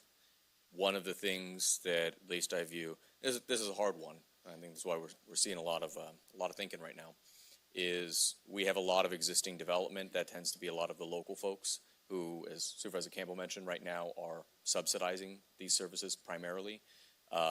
So putting this on new construction is a way to support our existing population. And 500 seems to be the rate you came up with as kind of a reasonable maximum for that, of, you know, some cost percentage of it. And I certainly hope to hit 10,000. That's just me. But I think this will scale over time. So that seems like a reasonable amount. People can build that into their budgets when they're buying something. It'd be very above board whenever they purchased a home. They would know exactly what they were getting in for. It's not unreasonable to an HOA fee in many, many areas. We've got HOAs that charge more here in the county right now. And for the same reasons, roads and some safety services. So I'm okay with that. Again, I would remove ADUs on it, but that's fine with me. And I agree with everything Supervisor Brandon said, with the exception of the ADU element. I think that should be included, but, you know, we'll set that aside for now. I think, you know, what we're talking about here, we're still looking at, you had another slide that illustrated the cost, and it said county cost, but really what we're talking about is current county taxpayers, property taxpayers, sales taxpayers. It's not the county as an organization. I mean, it's the taxpayers. And so we're still looking at a subsidy for new development.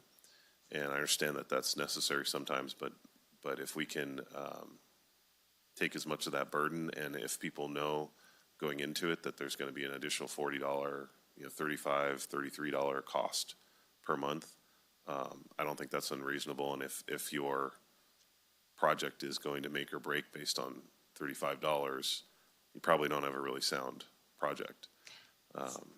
Supervisor Campbell, you make a really good point about the other side of it, and that 65+% of the funding is coming from your tax base in some form, whether it's sales tax or property taxes. So I think that's a really good point of clarification, that we're only talking about funding, well, 30% on the lodging, and depending on how many residential and non-resident and commercial properties you have, 65, almost up to 70% coming from other resources. Yeah, So- because, I'm just thinking, if I'm going to ask, people in Salisburyville or Jamestown or Twain Harte, they've been paying into general fund taxes for however many years.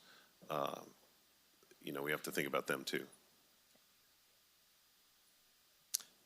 I had a question on it too, of how this applies specifically when we're also talking CSDs. I know we're talking county services, but there are areas that have their own fire services as well. So what does that look like? So if they build within the Tuolumne Fire District, are they still paying into the county fire system? Same with, Twain Harte CSD? So that's actually, that's a good point. So the way it's structured, again, it's a maximum. But if they're not receiving service from the county, then we talked about implementation. One of the implementation parameters could be if they're not receiving service in this area, but they're still receiving sheriff's service and ambulance service, they would pay a percentage of that and would be based on those numbers we just looked at. So we know what the fire service cost is, we know what the ambulance cost is, we know what the sheriff cost is. So that's how you could administratively prorate that. If I can ask on that, because you mentioned whether it's served or not, with mutual aid, obviously we're sending county and those resources We there. wouldn't count mutual aid. So they would still be served even if it's not really the closest resource. So does that, and I wouldn't want to set this up to some level of legal challenge Yeah. on basically getting resources from an area and then that district not having that. We wouldn't do, it would be based on actual boundaries. It wouldn't just be mutual aid. Mutual aid is separate. But to me, that's administrative. That's something that happens after we're setting the overall rate. So overall for the board, how do you feel about the 500 as a base rate here that's being discussed? I'm hearing that the single-family rate, that's the max. We're still going to discuss ADU and the brackets and all that stuff, so we need to move this conversation on. So we'll move it. So I think Continue. if the, just to summarize what I'm hearing, if the $500 rate, because Supervisors Campbell and Brandon agreed to the 500 as sort of maybe that middle tier.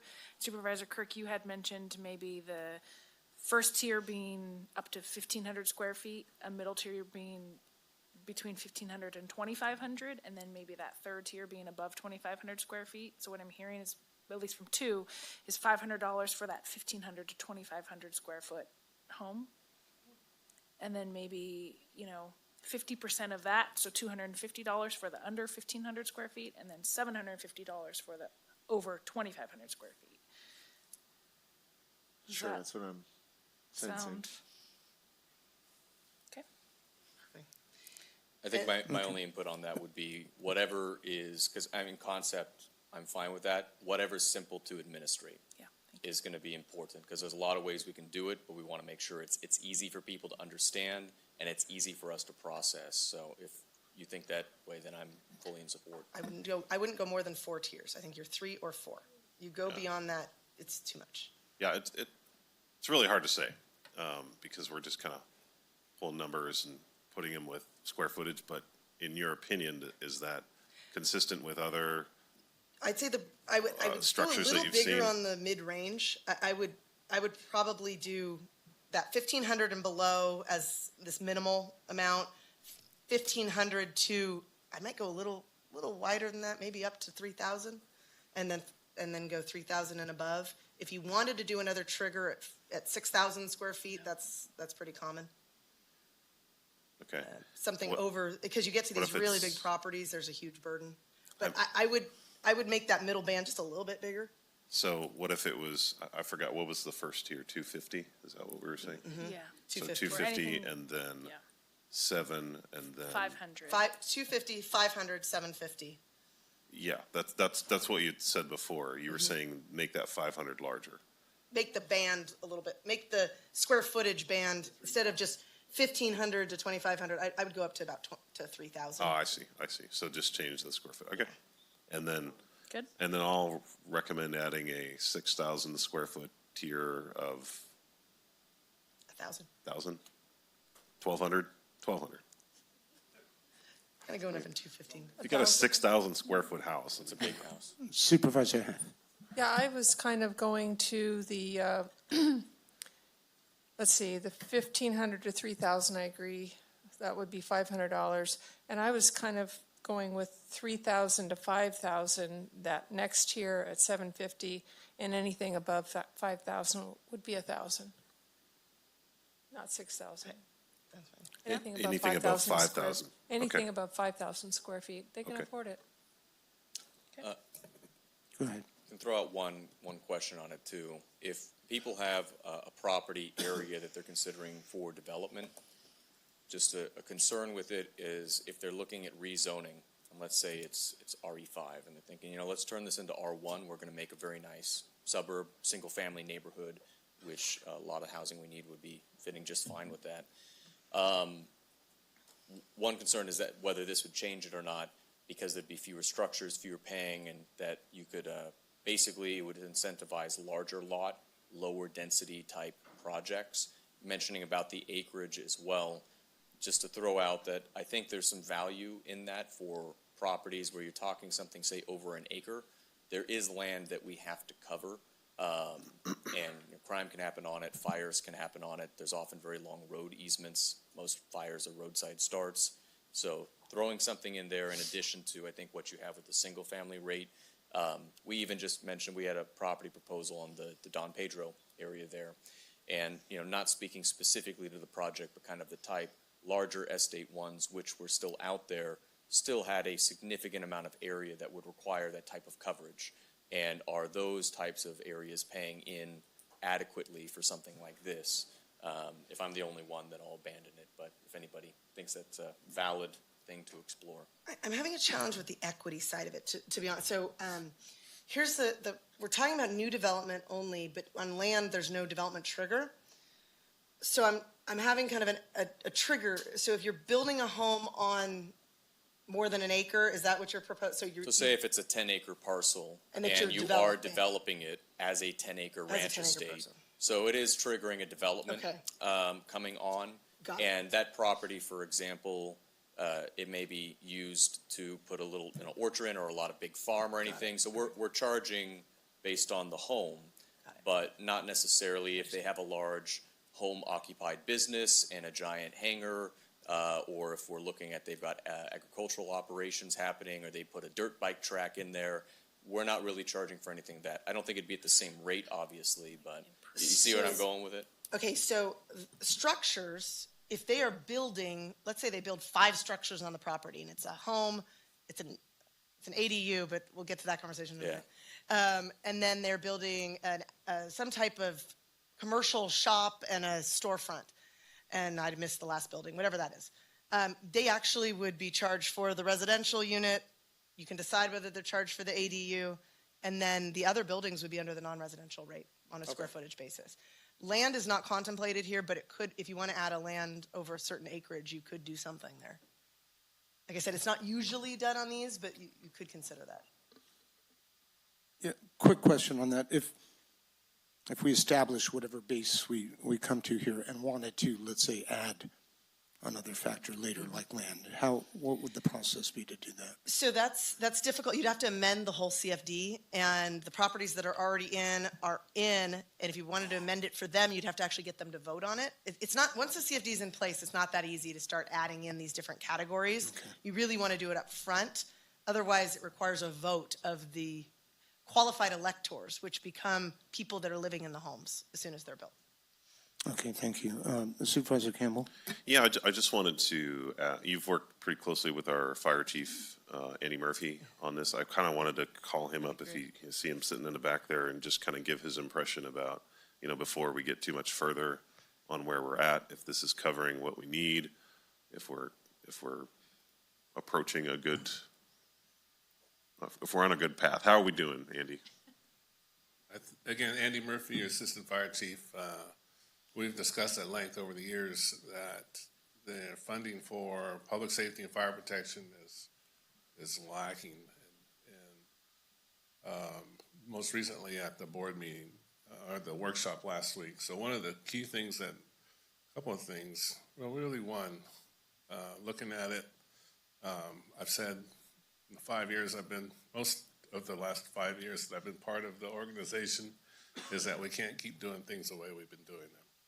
And so and this is one of those things that we're moving forward, that, one could argue should have been in place decades ago, but we can't work on that. We can't fix that but we can fix today. So to answer your question a long way, I like the conversation. Of course, I have opinions about a lot of different things, but I'm not on the board sitting there where you are to make decisions. So if that's what you're looking for, the discussion is good, the presentation is great. Do you think that rate structure is that doable, that 250, 570, 750, 1,000 for the residential? It's reasonable. Okay. And then the structure for the non-residential at the 30%? Absolutely. Okay. Support that. All right, thank you. Thank you. So kind of wrapping up the conversation in this area a little bit. So I'm hearing overall that we're looking at, it's pretty fair and reasonable, looking at the 4 tiers, less than 1,500, 250, 1,500 to 3,500, 3 to 5, 750, and I believe it was over 5 was 1,000.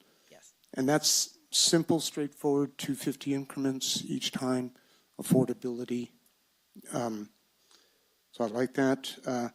The other thing, that when we look at this, right, we know we have serious issues with the being able to afford to provide the level of protection and public safety. And we're not there, and we have a lot of competing things. So as we move forward in these discussions, and we know there's other things on the horizon, TOT is going to increase. Personally, I'd be in favor of that we establish a percentage of TOT that will be dedicated to go to public safety. We'd have to decide that, right? We're not going to do that here, but, so that we have a chunk of money coming from there, chunk of money, from here. And if we move forward on a sales tax measure, depending what flavor that takes, that's going to be part of this whole puzzle. The end result is we've got to come up with a sustainable way to provide these services.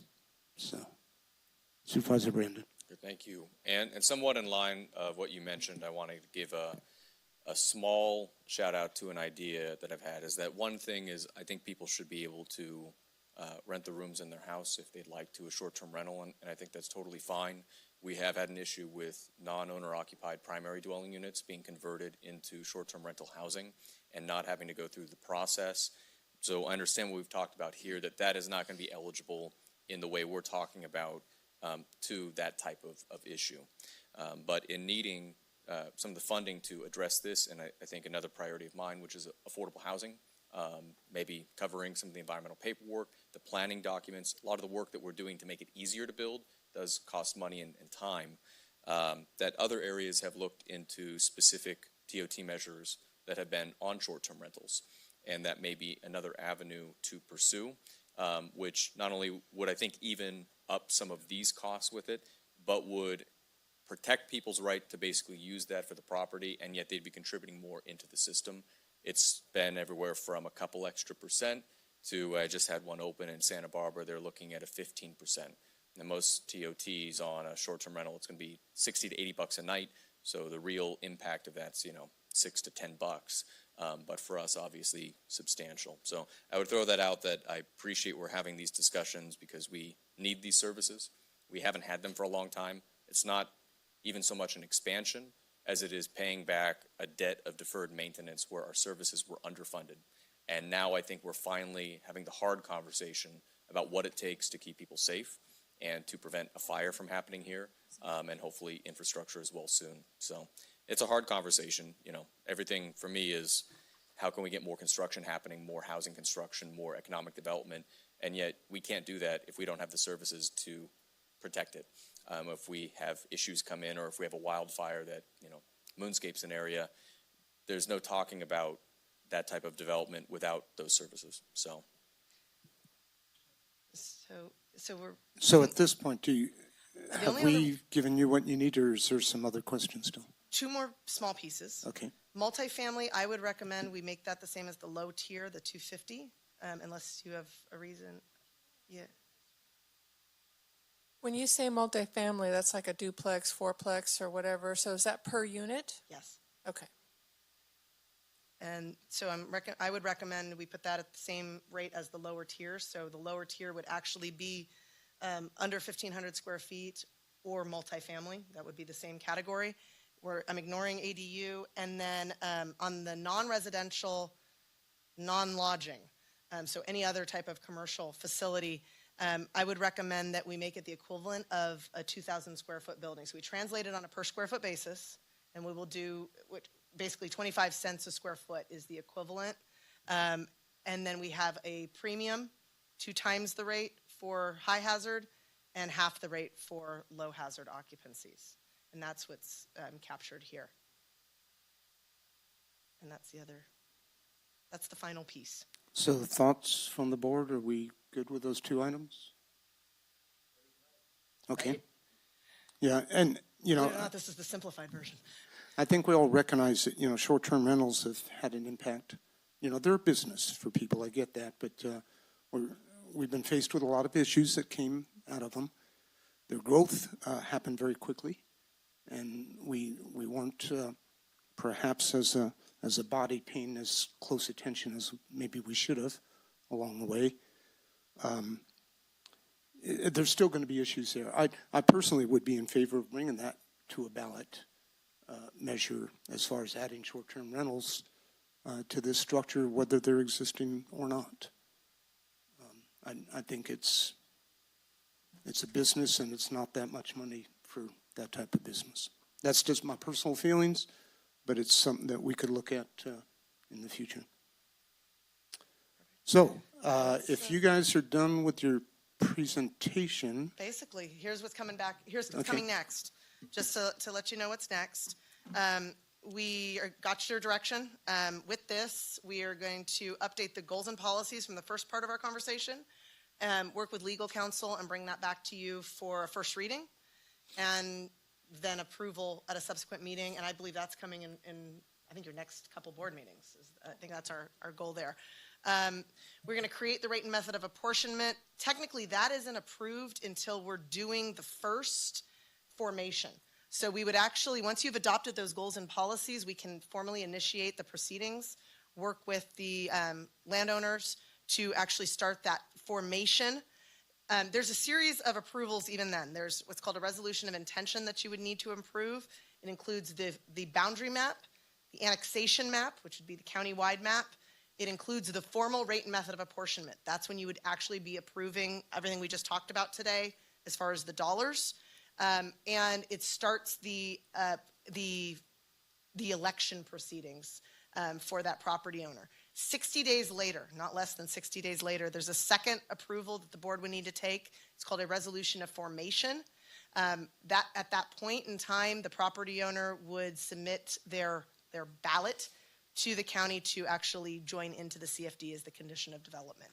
And then you have a formed CFD. There's some legal follow-up documents that need to be filed. But those will be happening over the course of several meetings. We won't have big presentations at most of them, except for that resolution of intention. There will be a big presentation because that's when you're going to be expected to adopt that rate and method of apportionment. So we're going to have to make sure you're comfortable with all the numbers we just discussed today. Okay.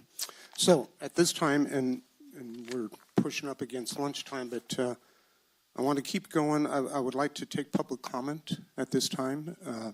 So if any member of the public has something they'd like to discuss, please come on up to the podium.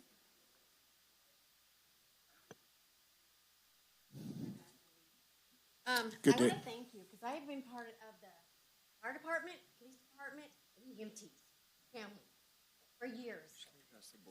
You need Excuse to me, face us. you You're need to talking to address the the board. I know. I'm just telling because I appreciate No, them. but you need to address the I board. apologize. Thank you. This is my first time here. I appreciate them, and I get it. And I know we need funds and stuff like that. And I am a property owner myself and my husband. We're up in our age also. We do have 2 of our daughters. One is pregnant and is forming her family. And we have a single mother that wants to build. But how are we to build if all of this is added to them? They cannot do this. They cannot. And I appreciate some of the comments on the low income. They are low income, and they are working their butts off. My daughter has been a single mother since her daughter was 11 years, and her daughter's 11 years old, and she's got a 9-year-old.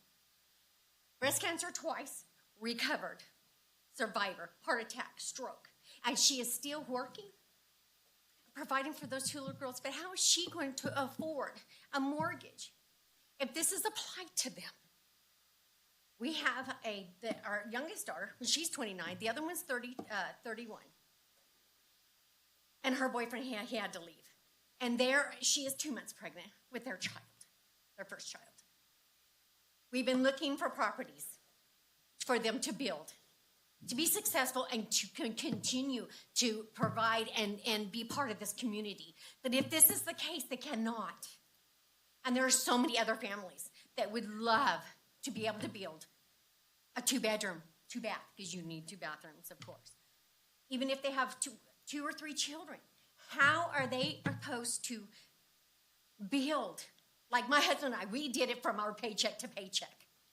We did that. How are they going to do that? We are going to try to help them as much as possible, but how can they afford the $40? Oh, because they can afford it. Because this person has a $6,000 home or whatever it is, or, square footage. Oh, they can afford it. No, there's a lot of people that can't. It doesn't matter if somebody has a 6,000 square foot home, as the comment said, well, they can afford it. Could you? Please address the board. I'm sorry. Could the people who's making these decisions, if you were going to build when this set in, could you afford it? Could your children or grandchildren afford it? Somebody knowing that they're struggling paycheck to paycheck to make that mortgage payment, to make that rent, say, I got a goal. I want to be successful. I want to have something of my own instead of paying for somebody else's home. Can they afford it? Please keep that in mind. Your children, your grandchildren, and so forth. Somebody you love Thank you. has that. Thank Keep you. that in mind. Thank you. Thank you. Any other members of the public, please come on up. Good day. My name is Michelle Wright. I live by the college. I had a question that I feel like wasn't necessarily addressed, and I don't know who can answer it. We actually, and I'm sorry to interrupt, you're making a statement, but we actually don't answer questions in this form. But if at the end of you still have some questions, we can have a staff member get together with you. Okay, so I'm just going to present a scenario then. Okay. My husband and I own a home and a property. We also own rental property. We have the ability on our rental property to expand the number of units. And I'm thinking, why would I do that?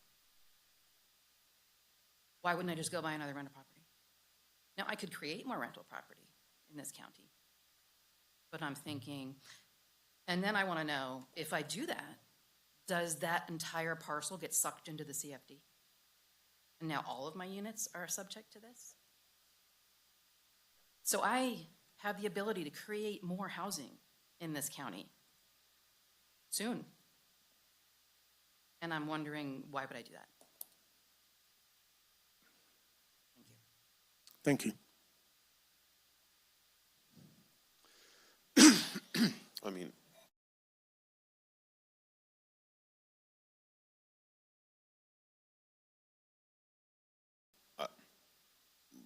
Chair, it seemed like a straightforward enough question to me. Is there a quick answer to that? Do existing properties get brought into a CFD? No. Okay. No. Thank you. All right. Good morning. My name is John Flynn. I'm your political watchdog. Good morning to County Autonomy Corporation. And you're still under the, you're going to have racketeering charges filed on you, past misconducts, money laundering.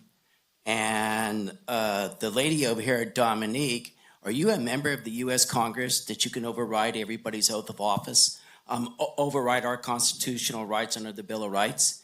And Dory Beats, have you been colluding, conspiring with her to shaft the property owners and renters and cattle ranchers and everybody else and contractors and telling them, well, you're going to pay more? Excuse me, sir. What? Let's keep on track to the discussion that we're having here regarding the CFDs. And don't, please get agitated and start addressing people in a bad manner, okay? All right, we're all here to be civil with each other. I know, but you're asking now. John, you got to stay on point. We're talking about CFDs, so talk about CFDs. Okay, TSC, I'm not fully understanding that, but you want to increase property taxes on people, per household. Okay, so we'll stay on track. This violates the Third Amendment of the Bill of Rights, and it says right here, it says right here, without the consent of the owner And the Amendment 2 shall not be infringed. You can't infringe on anything here. And all of you were at the State of Jefferson, Canada night. You said you'd do better. Now you're talking about increasing taxes on everybody, including renters. And a lot of people, lastly, we are hanging on by our fingertips. But you're not going to take a pay cut. No, you're not. And Jerry Brandon and Ryan Campbell, Tuolumne County's scandals on Facebook with Ty Robin came out at 6 a.m. this morning. You're both on it. Explicitly, Jerry Brandon. Okay, let's keep on track, please. We're stay on track. No, if you go off track again, I'm going to ask you to stop, okay? Okay, I would Thank like you to take an account at who you're representing and say no, vote no on this. Don't even just cancel it. This is wrong. It's illegal. We have other ways to, in 1850, Sonora, in the county, there were no trees here. Just cut them down. That's one way you can cut down on fire. And we have 1 minute, okay. And there is a plant, it's around here, but it's fire resistant. And if you plant these plants around, and they're fast growing, like the Oakland Hill fires. Okay, we're talking about CFDs. I'll right. ask you to stop and please take your seat. All right. Thank you. Any other members of the public, please come up. Welcome. Chairman, Board, Mark Plummer as a private citizen here. So this whole discussion seems to presume that the property tax, the existing property tax, either doesn't exist or will be used exclusively for other things. And somehow, is new development being asked to subsidize other portions of the county budget? Because that's what it's really sounding like. Well, you say the other way around, but if we're saying, perfect world, we want $5 million and we'll spread that over the backs of all new development, then the existing property tax, where's that going? Isn't that being used for something that goes into the general? Because this is on top of the property tax, correct?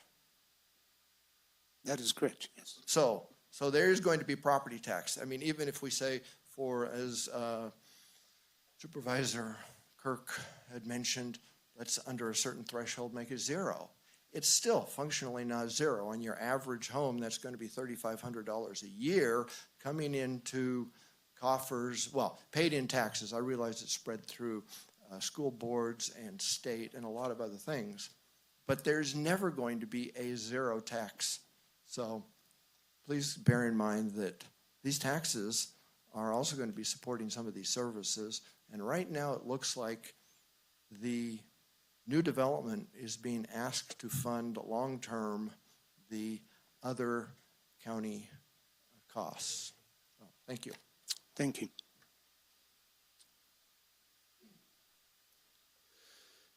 Good afternoon. Greetings. Ron Kopf. Just have a couple questions and some comments. First is the PowerPoint going to be available on the website or something where people can link to it? Yeah. Okay, so appreciate that. From the one issue that came up was it says that it doesn't require really any justification study to do this, but I think just from moving forward with this, it would be good to provide a little bit more basis for some of that. Where we talk about 500 hotel rooms, how does that compare against the hotel room basis that we have across the county? Because we're saying 30% for the hotel room. So if we're looking at the new fire station in Groveland, are we allocating it for that area of the area, but then if somebody's building some hotel rooms elsewhere, if we can't allocate those funds, are we then looking to rearrange existing budgets that are put into that so that this additional funding then just goes to, covering the overhead, or how are we looking to do that? But if we're looking to be able to change this sort of on a yearly basis, some of the things with the tax issues and everything else, somebody says, just give me money and trust me kind of deal. So I think it would be good to, be able to justify it a little bit more. When you look at 200 units on a yearly basis, we haven't hit that for quite a while, but if we did look at 200 units when we have, I think, 35,000 existing homes. That's a heck of a lot less than 10% of the housing inventory. So going forward, where are we, with new development, from a percentage? I understand that we've got budget issues and everything else, and we probably should have done some of this a long time ago. But, when we're trying to bring more housing and some of these things on board, how can we do it? I agree with you guys on the ADUs. When you look at it, unless you've got grandma that all of a sudden is selling her house and can fund the ADU, there's no way you can build an ADU and justify financing it and trying to then rent it out in anything that's even remotely affordable in this area. When you look at it also said that you can increase this on some sort of basis every year. So would that be set on some sort of deal like a property tax is, or would it just be set up on sort of an interest rate? So if interest goes up to 8%, can this increase on an 8% basis? So that wasn't really defined. So that would be good to define that a little bit more. And, I can understand the tiers with housing, that the larger the square footage, the people are spending more money in doing that. But at the same time, if somebody's building a 6,000 square foot house, that's probably $1.4 million. So you're getting $14,000 a year in property taxes on that as well. So, it's, kind of how do we blend all this stuff together and make it all work? So have fun. Okay, thank you. Before you depart, I'll ask staff to answer the question regarding increases. The inflation adjustment, we are recommending it's indexed based on the California Consumer Price Index, which is the same index used by the state of California to increase general property taxes. Okay, so that can be, And that'll be in the policy document. that can be 3 or 4% a year sometimes, with that. So, over time, the $500 can get pretty expensive as well. Okay, thank you. Thank you. Chair Goldenberg? Yes.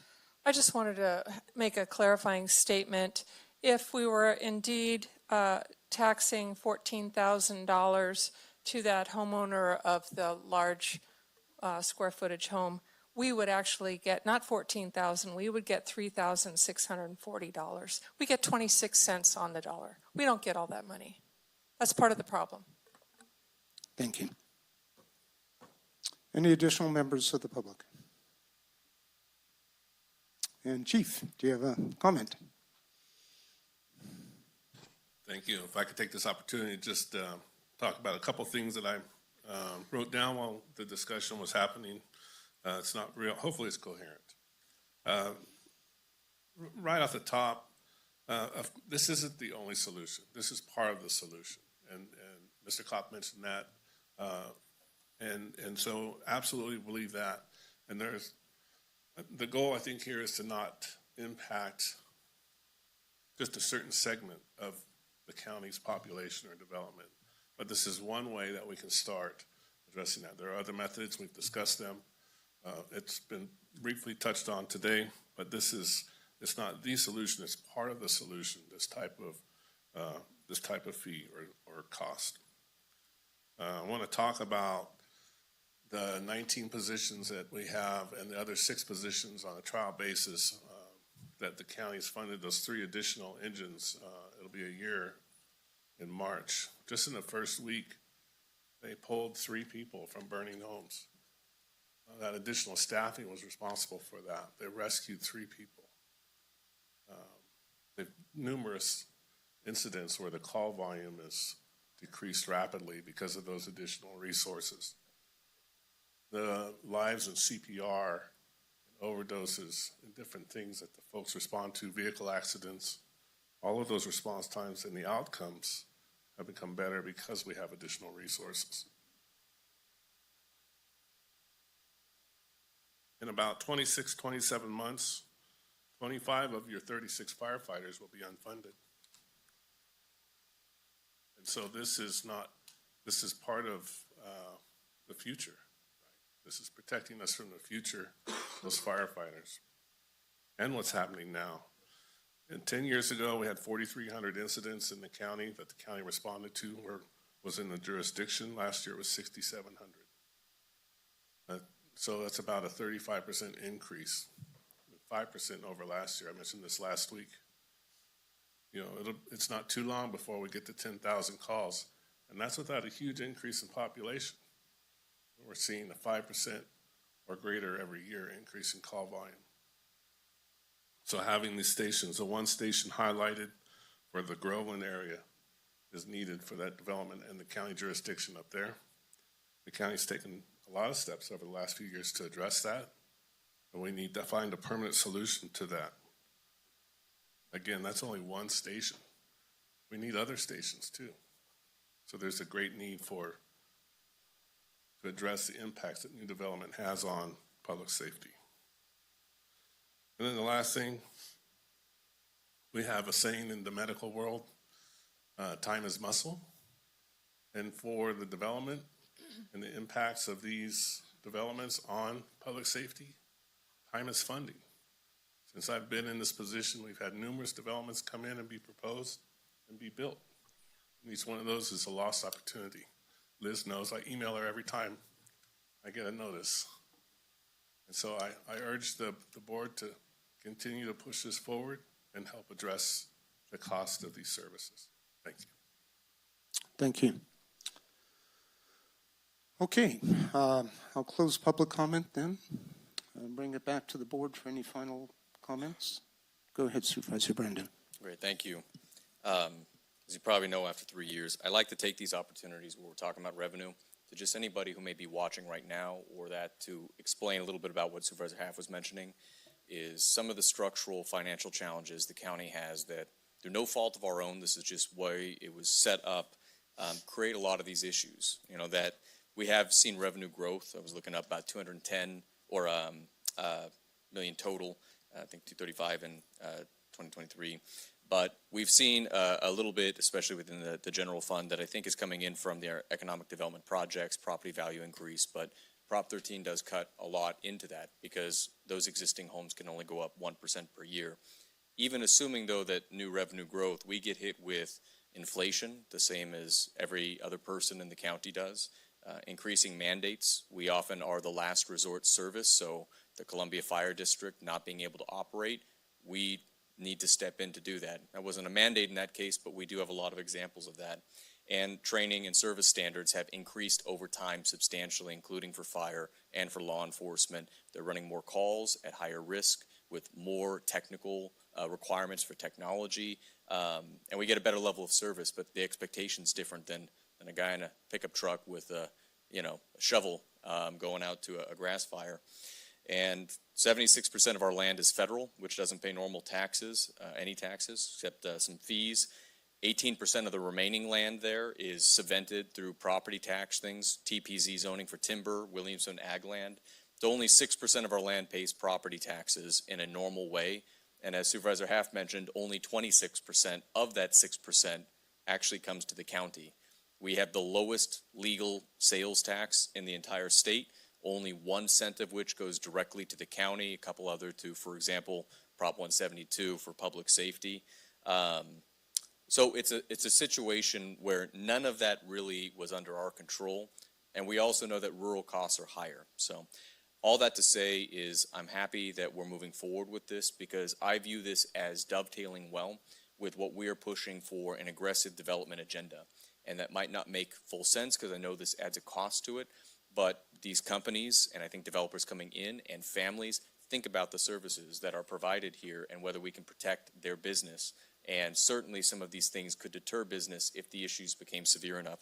So I view this as something that actually will support development in the long run, and that will make it a lot safer for us, which is important. I did want to throw one thing out there that I think a key part of this is to make sure that with the business council, the realtors, those in our development group, I know that we've had discussions with CDD, and what was presented is to reestablish the builders group, to regularly update them and have a forum for questions and to look into things. I want us to make extra effort to engage those folks who I think see these issues too, but want an accountable, fair measure to make sure we are actively including them. And the answer at the end of the day may be, no, we don't like this. But we need to go out of our way to be participatory in it because I think we've laid out a very good reason why we need this and the value it provides our community and the way that we're doing it to try to minimize the impacts on our existing workforce and folks coming in. So I hope that they would get on board with it, but we take special attention to include them. Supervisor Hess. Yeah, thank you. Having a squeaky voice today, so sorry about that. And I'm going to be very brief because Supervisor Brandon said basically what I was going to say and maybe a little more. Long story short, we don't get enough taxes from all our various sources to fund even basic services. Now that's including TOT. So we need to do something in order to make our county safe, respond in a way that our constituents want us to, whether it's fire or law enforcement or what have you, and we know that we're deficient right now. So I'm going to leave you with this question. How can we afford not to do this? Thank you. Supervisor Crook. I'll try and keep it short as well. Actually, I will keep it short because you said at the state level we don't get enough funding. And I've learned that. I've known that. I've learned it over the years. And I tell people vote differently if you want to see more stuff come locally and to basic infrastructure and basic keep the community safe type funding streams. So the only concern I want to voice to our board moving forward is we know we have a revenue problem. We know we've made commitments to fire and to law enforcement and to public safety. As we move forward with this discussion and we know TOT is coming online and we know there's a potential discussion about other revenue generating sources, i.e. a tax, and trying to communicate that to the community. I want to just make sure that I know we know what's going on, but the community doesn't. If the community hears a little bit of this and a little bit of that and a little bit of this, they're going to be wondering, where is it all going to go really at the end of the day, and how much are you really asking for if you're asking for this over there and asking for that over there, and TOT's coming in. So we're going to have to do a really good job of communicating, because right now, I don't know if this is overkill if we were to, say, pass something in the next year or two, like a 1 cent. I don't know. I don't know if it's overkill with the amount of TOT. It sounds like TOT is built into this conversation. I don't know. All I'm trying to say is we have to be really clear. I need to be clear so that when I'm communicating with my constituents, it's clear, because I think there's going to be a lot of things pitched, obviously, regarding funding and making that problem that Chief Murphy spoke about solvent. That's my concern, so I just want to make sure, hopefully we can communicate that well to the community. Supervisor Campbell. Thank you, Chair Goldenberg. First off, I just wanted to make sure you have the direction you need to proceed. Okay. I'm comfortable with where we landed. I think, we have to be looking at the future. If we're looking at additional development, we have to look at how are we going to pay for the additional services that development's going to require. It's just a natural part, and others have said, and so I won't run it into the ground, but if you look at your share of your property taxes and how much of it actually goes to your county roads, your county fire, your sheriff's office, it's quite small percentage of your property tax. Most of that goes to the state, doesn't come back. Might want to call your legislature, and we're working on trying to get more attention to that disparity and that fact that rural counties in particular are struggling to provide basic services. So we have to look at things like CFDs in order to make things, I don't want to say fair, but as fair as possible for existing development and new development that might want to be coming in. So I'm supportive of where we're at. Thank you. And myself as well. I appreciate the discussions today. I think, that everybody worked together on this, and, we had individual concerns, but I think we landed pretty well here.